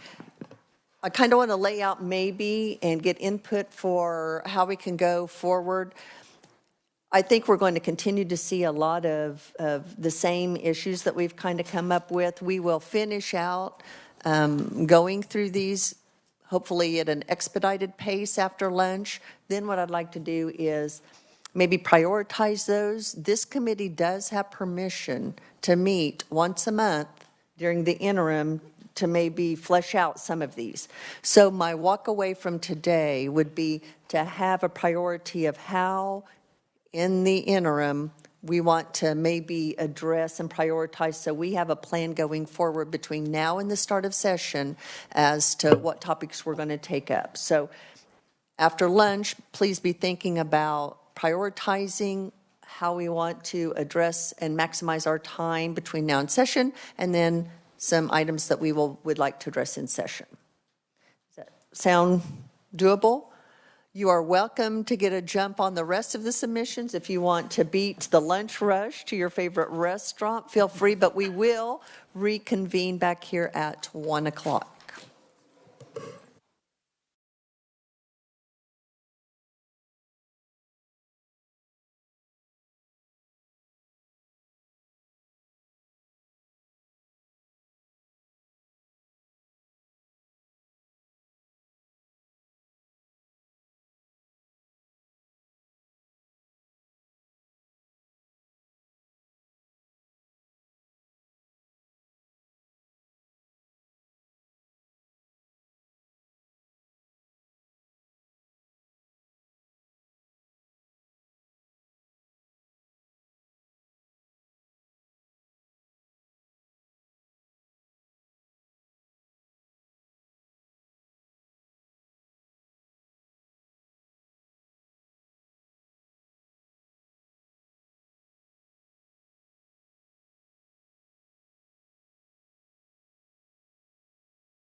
Let me make sure we get our stream going here. Okay, I got the thumbs up. Good.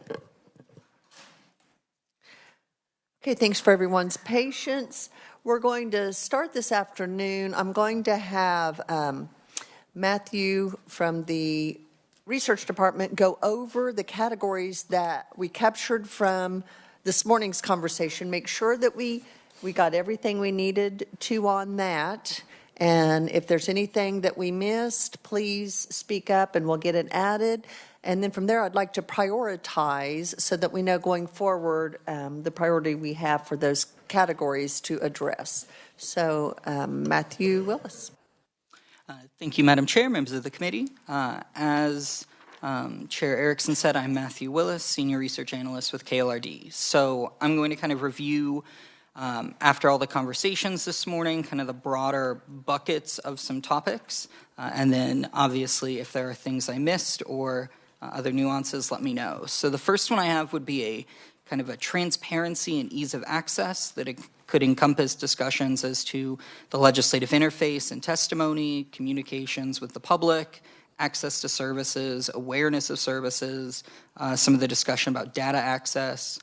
The next major topic would be agency workflow and interagency cooperation, potentially to discuss the information sharing between within agencies and also between agencies, workflows, verification processes for benefit programs, etc. I have an impact of third-party vendors, professional organizations, and other kind of non-governmental actors or organizations. One that is kind of an auditing process or maybe auditing environment within the state to discuss some of the suggestions around a state auditor or teeth in audit requirements, staffing levels at the current auditing agencies, what agencies self-audit, kind of all those discussions. A state budgeting and expenditure practices for those discussions. And then the final one I had was a cost and access of medical care in the state. So those are kind of the broad topics I had. Okay, does anyone need any of those clarified or repeated? Are you seeing areas that were not addressed that we wanted to have on that list that were not captured or that we need to specify?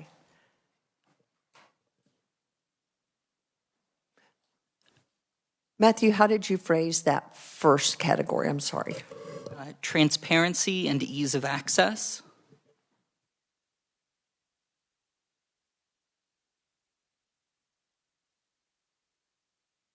And Madam Chair, I'd be happy to send all of this out to the committee in an email following this, so that way everyone would have both the priorities and kind of a summary. Okay, excellent. Some of those obviously are pretty broad and contain a lot within them, like transparency and ease of access. We've talked a lot about some specifics around that. Agency workflow, that multi-agency efficiency model that we kind of mentioned. The impact of third-party vendors. Now, Matthew, we talked about the procurement process. Would you consider that in number 3, the third-party vendors discussion? Did you capture that? Madam Chair, I skipped over that one. I do have the procurement process as its own kind of broad topic.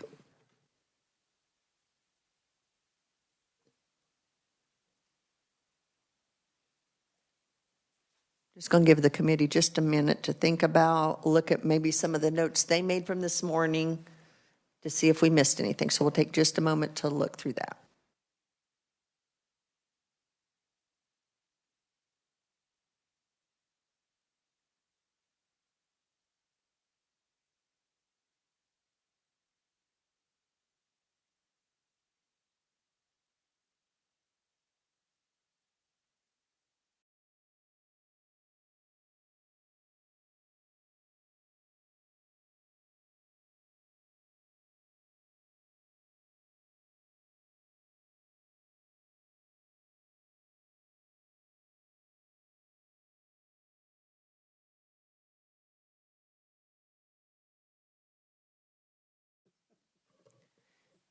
Matthew, I apologize. The maximizing of current technology that was mentioned, I'm sorry, I'm sure you mentioned it somewhere. What did that fall under?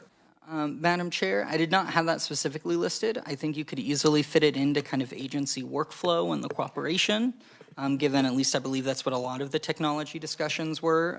But again, it could go a variety of places. Okay, I just don't want to lose track of that. And that may just be integrated into several of these ideas. I just don't want to lose track that that was a point of discussion. Senator Thompson. And I may have missed it, Matthew, did he mention the NGO interface? Okay, I must have temporarily checked out for a second. I think Number that's three. under number 3. Is Okay. that correct? Okay, yeah, that's what we need to do, make sure we captured everything.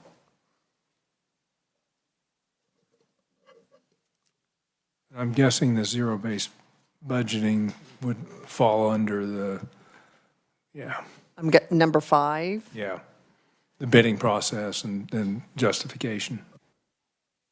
And we'll make sure that we capture that, and then in the email that is sent out with the specific categories and what's underneath them, look at that again, and if there's something that's not on there you want specifically mentioned, let us know.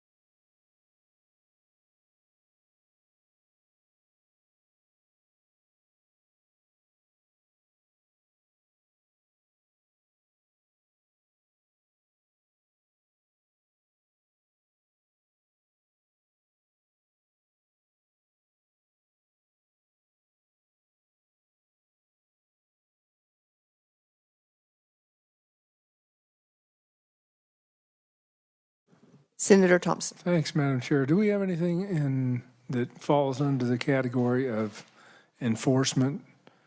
Like that one email that pointed out the fraudulent activities. I don't know if that would be a category to consider. Enforcement and identification of real serious infractions and enforcement. I don't know if that was part of what Matthew had. Senator Murphy. Yeah, he mentioned it with the audits and with teeth. He mentioned it was a one-word deal, but I think that's Got it. yeah. Got it. Okay. Does that need to be, the question then is, does that need to be expanded outside of just auditing? Are there other accountability processes we need to consider as it relates to agency workflow or?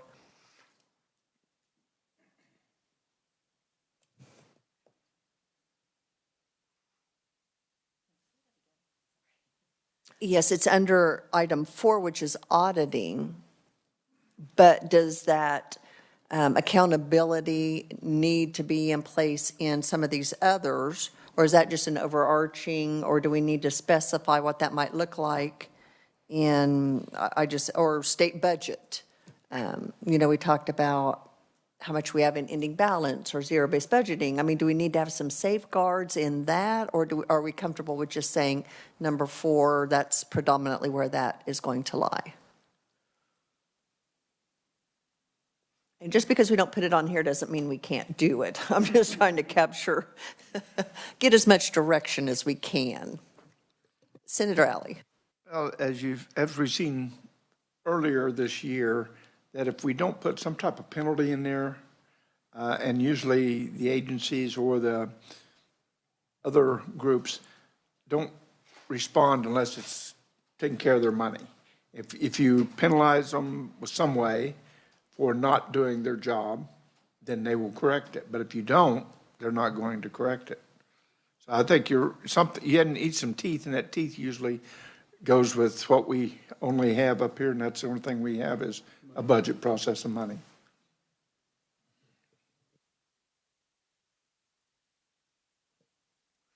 So I kind of see in here that maybe just accountability in all of these areas, what would that look like as we identify efficiencies or waste?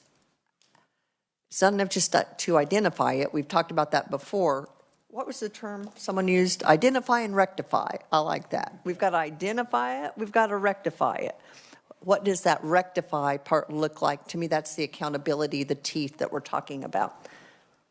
I think we see that maybe in any of these areas that we identify, but we need to make sure we're all clear on that. Senator Sheen.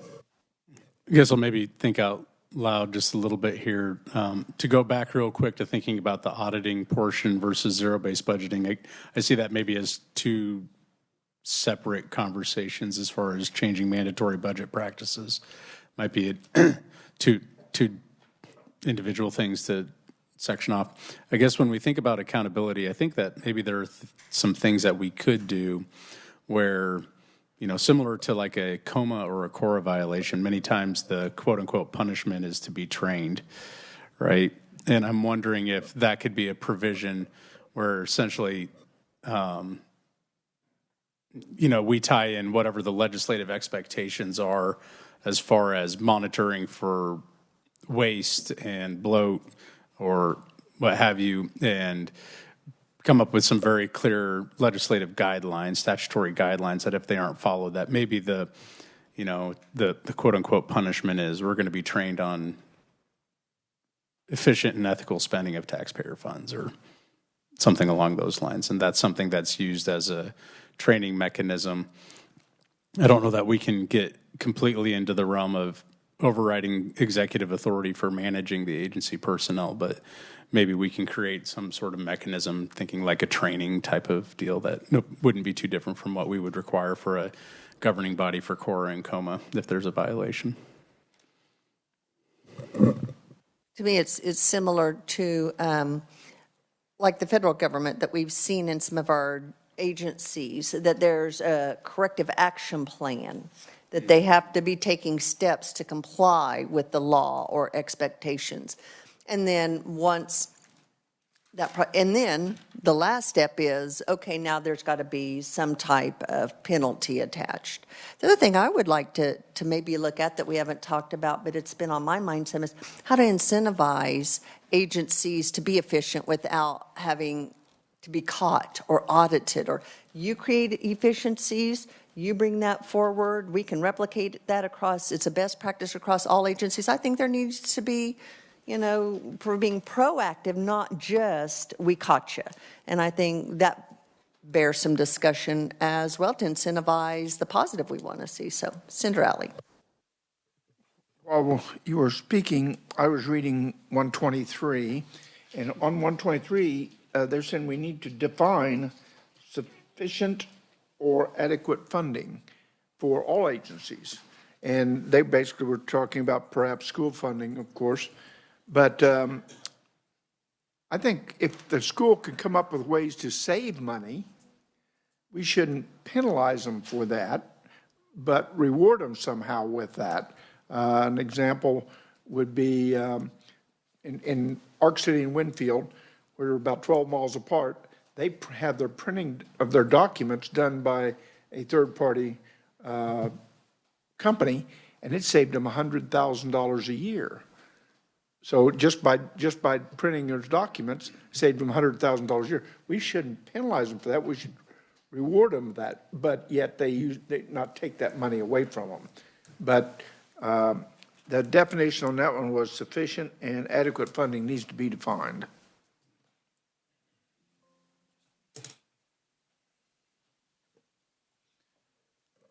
Yes, Senator Thompson. Thank you, Madam Chair. Just came to mind, looking at all these, there's a lot of suggestions for individual agencies that, we're collecting this information. We should share that with these agencies, the complaints, and so that they can see that here's somebody who has a suggestion about how this may improve the process. DMV, I'm looking here about guy trying to get his commercial tags renewed. That's something that you would think if we could, send it from this committee saying, hey, here's, we've identified this and this is a potential way you can improve efficiency. Let's pass it on to the agency and share that information with them so that they can take action and try to improve. And that's a pretty simple, you would think, fairly simple process, perhaps. So just an idea. It'd be interesting to receive any follow-up from the agency to say, hey, we got that, we implemented it, thank you for the suggestion, and then acknowledge those agencies that are looking for ways. I think, not only do we want to hold them accountable, but we want to also recognize and reward when they do self-monitor and create efficiencies. Because right now, I'm hearing in a variety of settings, they're like, this is the way we've done it. There's really no motivation other than if we can provide some motivation. You'd hope they'd do it just because they want to be, but it takes effort, takes work, and we need to, I think, really acknowledge that and promote that.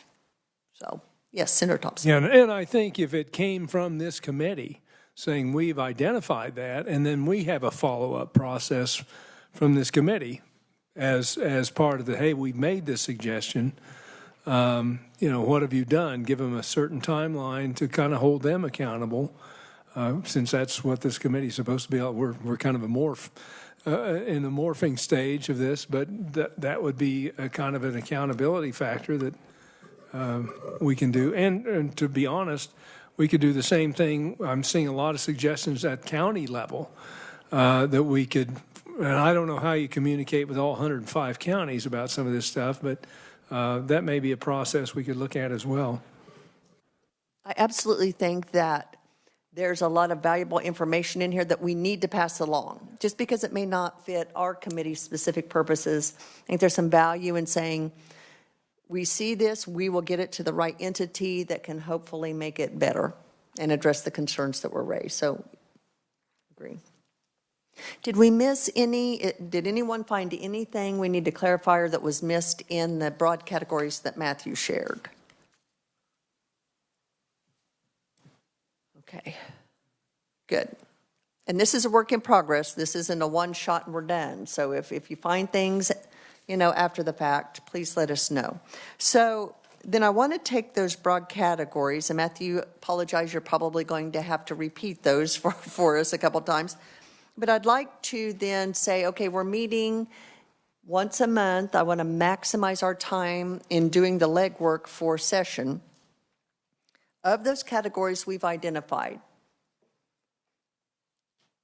I want to prioritize them so that we all know what we're going to be dealing with. Staff can start researching and getting us the resources we need to be able to do the work in the most efficient manner. And so I gave this matrix out if it's helpful for us to kind of frame it in that. For me, we want to prioritize those high impact, low effort. I tend to call those low hanging fruit. But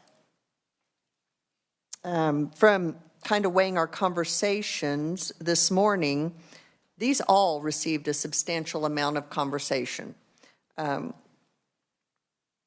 I'm kind of thinking transparency and ease of access may be more than one meeting. That to me encompasses a lot of areas, and we're going to need agency input on how they can work together and communicate and do the things that we need them to do. Agency workflow with the technology, impact of third-party vendors, the NGOs, et cetera, auditing, state budget, and then what was number 6, Matthew? Cost? I didn't get all that. Cost and access of medical care. Access to medical care, okay. So out of those, we're going to try to prioritize our work for over the next several months. I'm going to open it up to discussion about what the committee thinks would be the best way to address those categories.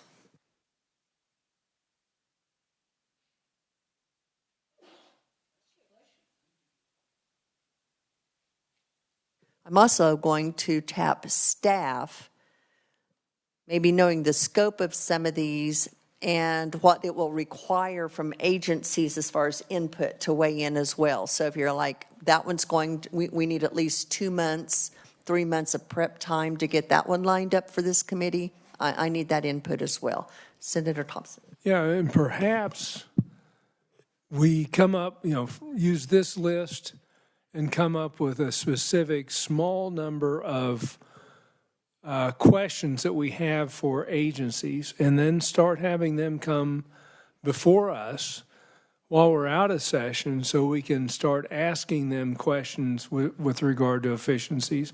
How, we already had Secretary of State's office do a pretty good job of kind of self-evaluating what they could do to improve efficiencies. I'd like to see the same from other agencies or other divisions to come in. If we could come up with a small list that they could come before us and say, here's what we see as a way to improve efficiency, and then let us ask them questions and try to pick their brains a little bit. That way, by the time we reach session, we'll hopefully have talked with most of them, and then we can see a common theme, ways that they, ask them how they could work together with the communication and transparency. I think if we could get an idea get our arms around that, it might be helpful for us to see what we need to do. Just a thought. So for consideration, as I think about that model, if we have some questions or information we need from agencies, would it make sense while we have them before us to look at maybe number 1 and number 2? What are some transparencies? What are some workflow, and maximize, the agency before us and take it more from an agency by agency perspective on some of these? Yes, Senator Holscher. Can you repeat your categories and which ones you have numbered as which? I've got them written down, but I may not have them in the right order. Sorry about that. I'm going to have Matthew do it so we're all hearing the same. So, okay. Matthew. Thank you, Senator. So number 1 was transparency and ease of access. 2 was agency workflow and interagency cooperation. 3 was impact of third-party vendors, professional organizations, and other non-governmental organizations. 5 was kind of the auditing process / auditing environment. 4 was impact of third-party vendors, professional organizations, and other NGOs. Sorry, that was 3. 4 is the auditing process. Sorry, thank you. I am, so yeah, 4 was auditing. 5 was state budgeting and expenditure practices. 6 was the cost and access of medical care, and then 7 was procurement, unless you would like to include procurement with state budgeting and expenditures, which it could also fit, I think, depending on how much time you want to give to kind of fit all of that. I think there's going to be some overlap because I kind of see procurement and maybe some of those third-party vendors and some of that might and that's fine. That's fine. We don't have to have these hard and cut, but just so we get them all covered. So let's start this way. Is there one that we think we want to focus on for our meeting in June? Can we start there and maybe at least get that?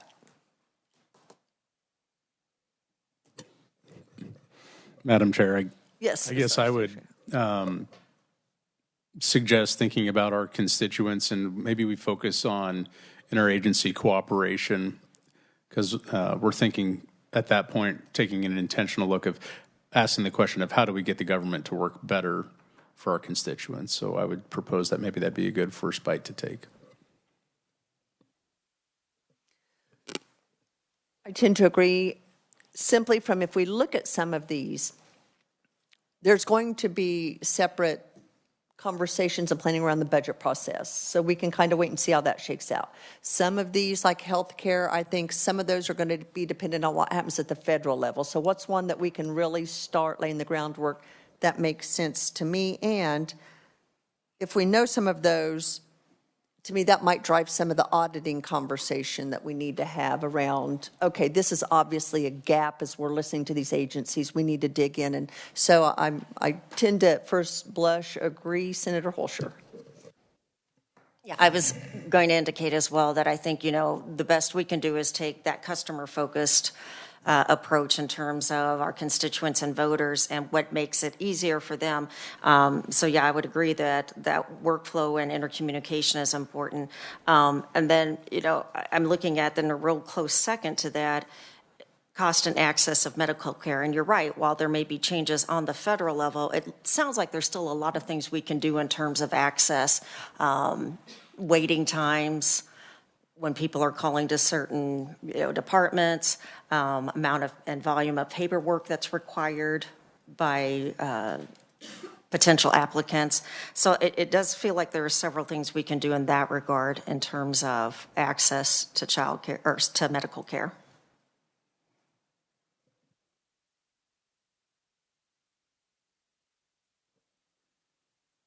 Other thoughts, consideration?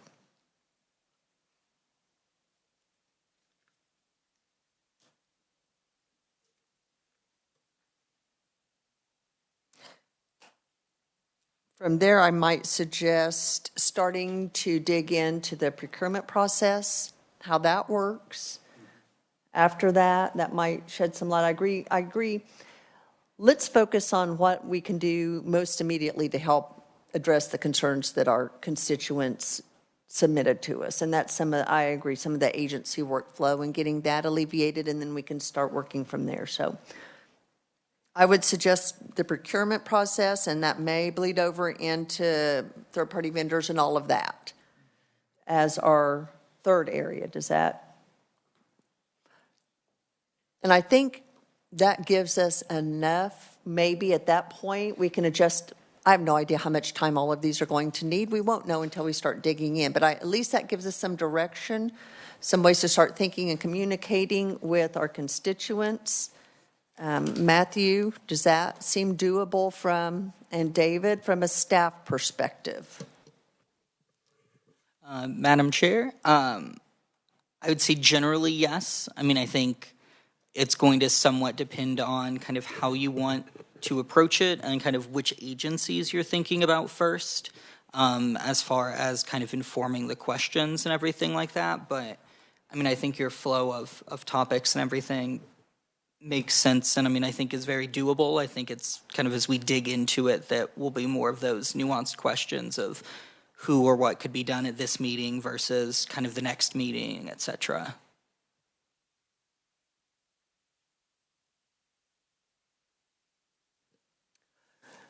Okay, so I'm going to have to excuse myself. I will turn it over to you. So to that point, if we can think about, based on the submissions we saw, which agencies do we want to focus on initially at our June meeting?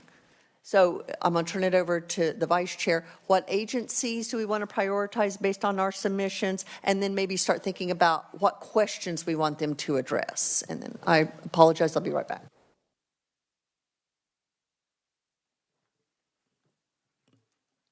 Anything, anybody? We're losing half the committee.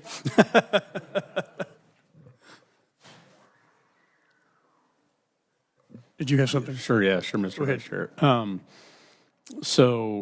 It sounds like maybe there's some need to include the justice system, maybe DCF. I'm trying to think. The folks that like unemployment and everything would fall under. Labor, thank you. Yeah, so Department of Labor. Probably starting there would probably have the cup overflowing pretty quick, because those conversations then also necessarily involve some stuff down to the local level as well, right? So your local law enforcement agencies and all that stuff becomes part of the conversation with those, with that makeup of folks as well. Yeah, sounds good. Sounds good to me. Matthew, Marie. Yeah, I mean, I would agree with the senator that the three of them are you could probably have one meeting on each of them. Again, depending on how deep you wanted to kind of dive in. Would the intent kind of be to start with sharing with them the specifics that involve each of their agencies, and then wanting just kind of like an overview, I guess, or kind of responses? Or are there are there kind of certain questions that the committee would like to start with as like a baseline for each of them, and then kind of allow the conversation to go from there? Yeah, I guess if and I'll jump in here, I think maybe that we could start by framing the question of, are there areas where increased interagency cooperation could benefit the agency or the constituents?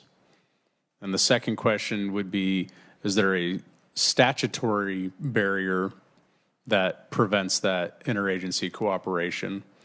And the third, is there a federal regulatory or process-driven barrier to that interagency cooperation? So I think we lead off and let them kind of self-identify what they see as those opportunities for greater cooperation. Thank you. And Matthew, are there any other agencies that jump out at you that maybe we ought to include in this? Mr. Vice Chair, members of the committee, I wouldn't say that there's any that jump out at me, but I think, having not reviewed all of these, my guess is that there are a lot of other agencies that you could also chat with, as we have what I think they talked about during session, like 50-some plus state agencies. So, Yeah, and that's going to be a problem. Is like you said, the low hanging fruit is kind of where we're going to have to go with a lot of this, because there's going to be there's just too much time involved to try to cover every blessed one. Senator Thompson. Yeah, and perhaps we take our cues from where these complaints came from, first of all. So I'm getting a lot of stuff, DMV, KDOT, labor,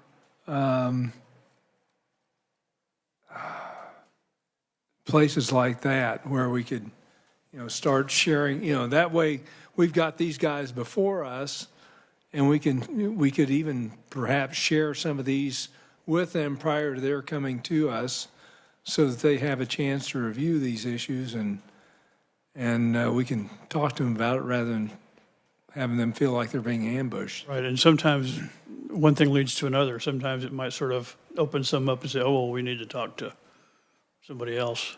So,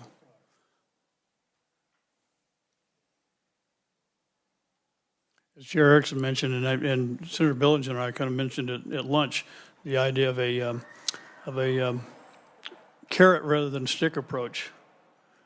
I think is a good idea to look into, and that's probably that's probably a legislative. I mean, that's going to have to be a bill we'll have to work up and pass. A lot of this is not so much legislation, which is good, because we don't need to be making any more bills than we have to. Right. Well, and to your point, people do respond to, if give us a way to save money, give them some incentives for doing so, and for making government more efficient. I think if you start down that path, it'll become kind of viral. Right. You'll see more of that among the agencies, rather than this, oh my gosh, here's the legislature trying to tell us how to do our job, which is tough, because an agency like KDHE is huge to begin with. It's a major portion of the state. So, so we definitely need their input and their help.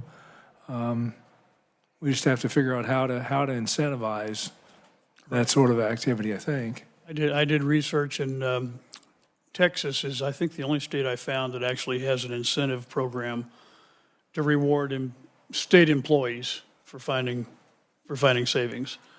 And so we need to maybe look into that a little bit more, and find out kind of how that's worked, and if it's been successful, and those sorts of things. Other ideas?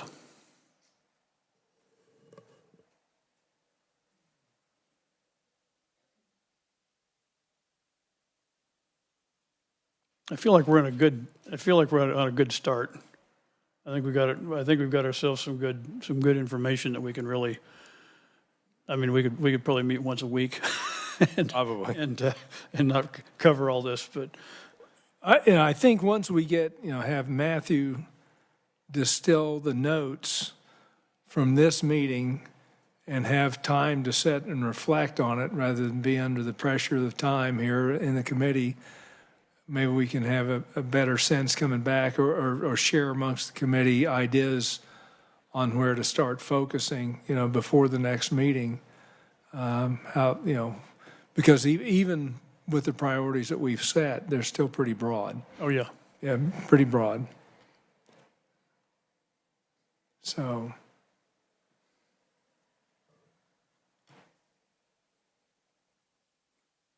I joked with the chairman. I said, we just can adjourn, and when she gets back, we'll all be gone. But I'm hesitant to do Got it all that. figured out, right?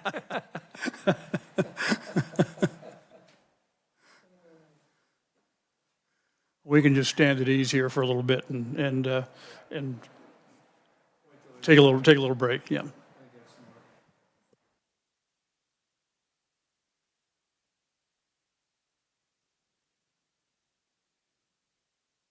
Go ahead. Vice Chairman, committee, I just wanted to clarify on the discussion or the suggestion for the June meeting of the justice system. Are you specifically wanting the judicial branch, or were you also thinking of expanding that to try and include the Highway Patrol, KBI, or some of the other law enforcement organizations? Because there are going to be some differences given executive versus the judicial branch. So judicial for sure.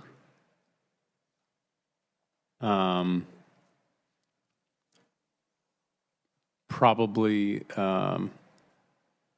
yeah, we need law enforcement agencies, but I would say probably more so like the county sheriffs than the highway patrol. But probably, yeah, maybe the highway patrol as well. So yeah, so judicial, law enforcement. Might be beneficial. Well, we should hear from, those entities first, and then we can go to other stakeholders like Kansas Legal Services or other folks that may have a good idea of where some gaps are. But yeah, probably start with those two. Matthew, did you have anything else that you might? Thank you, Senator. That was my main question at the moment, was just wanting to confirm kind of what you were thinking of the term justice system. Yeah, when we were in committee, we were during session. I know we had quite a bit of discussion with legal services and stuff, and how they shorthanded and how they handle all that and everything. And there's a lot of that stuff that we don't understand what all really goes on, back there and how things operate. So it does help to hear from these people and figure out what's going on.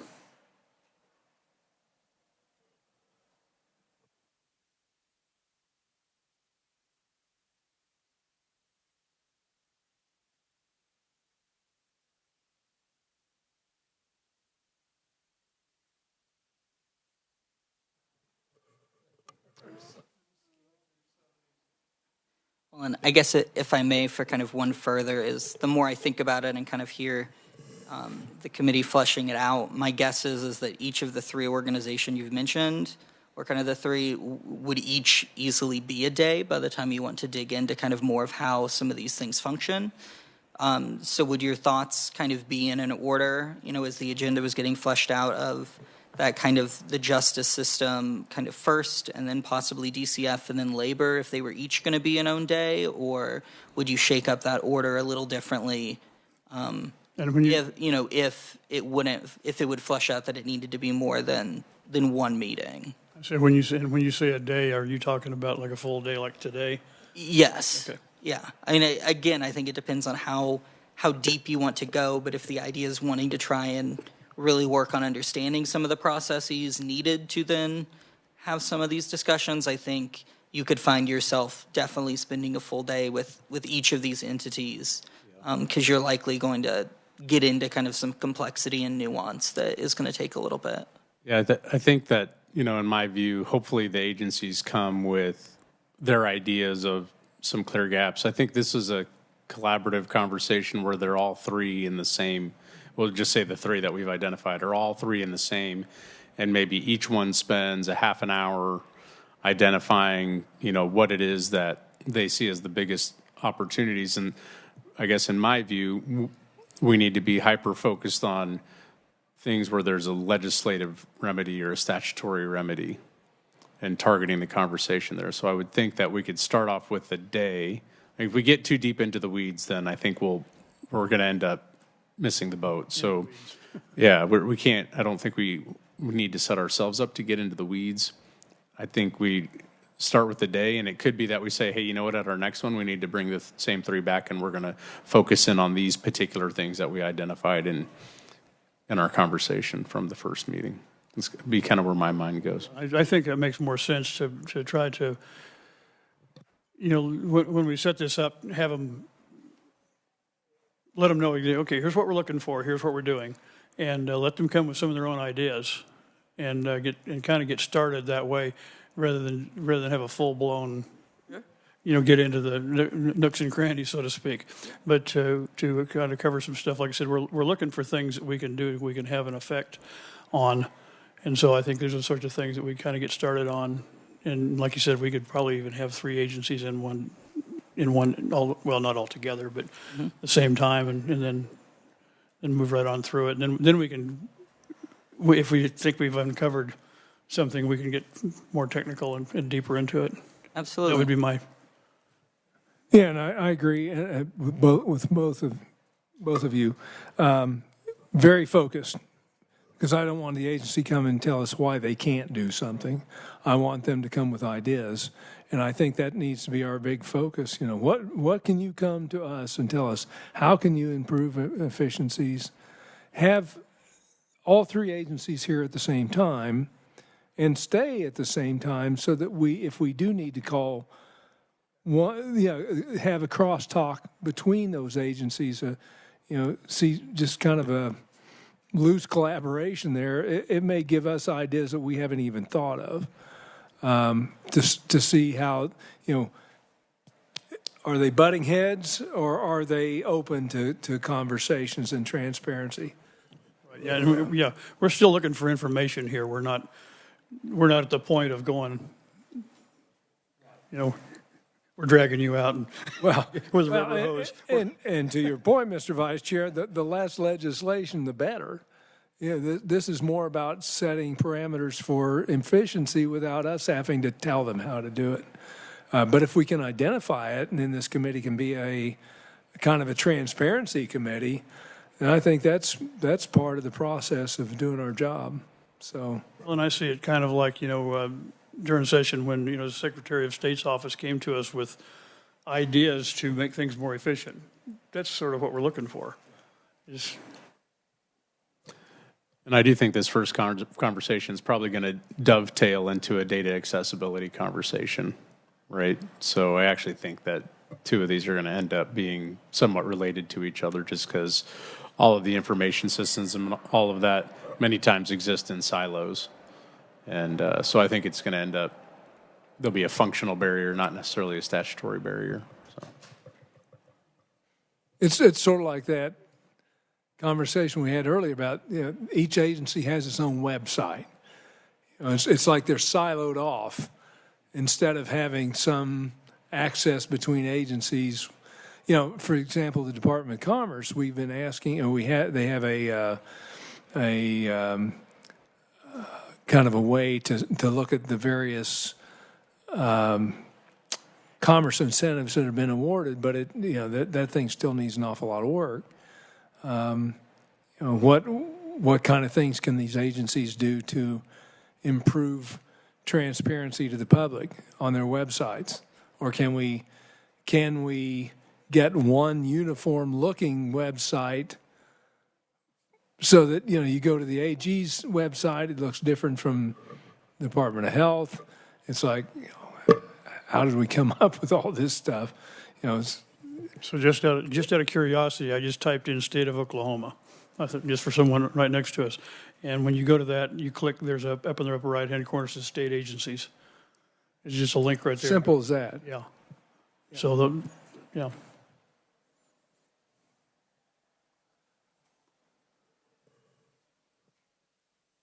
And that may be, an efficiency and a money-saving thing if we have one website rather than Right. links off to just different pages versus.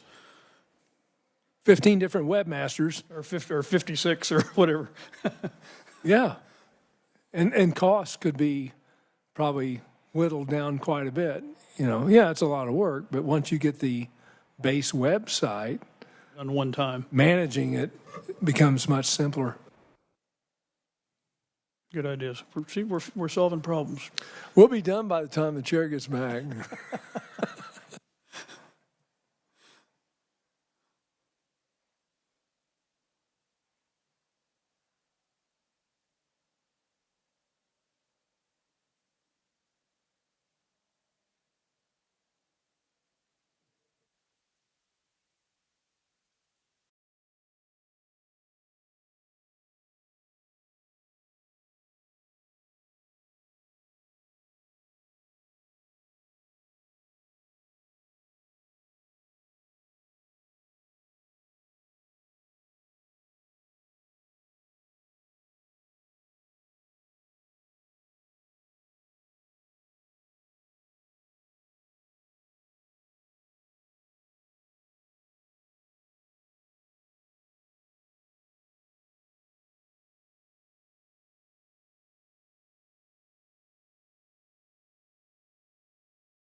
I apologize. Apparently it's bill signing day in the Capitol, and I thought we were the only one. We had to wait for a while. So my apologies. Thank you to the Vice Chair for finishing up our work. Is there any loose ends we need to tie up, Matthew, before we adjourn?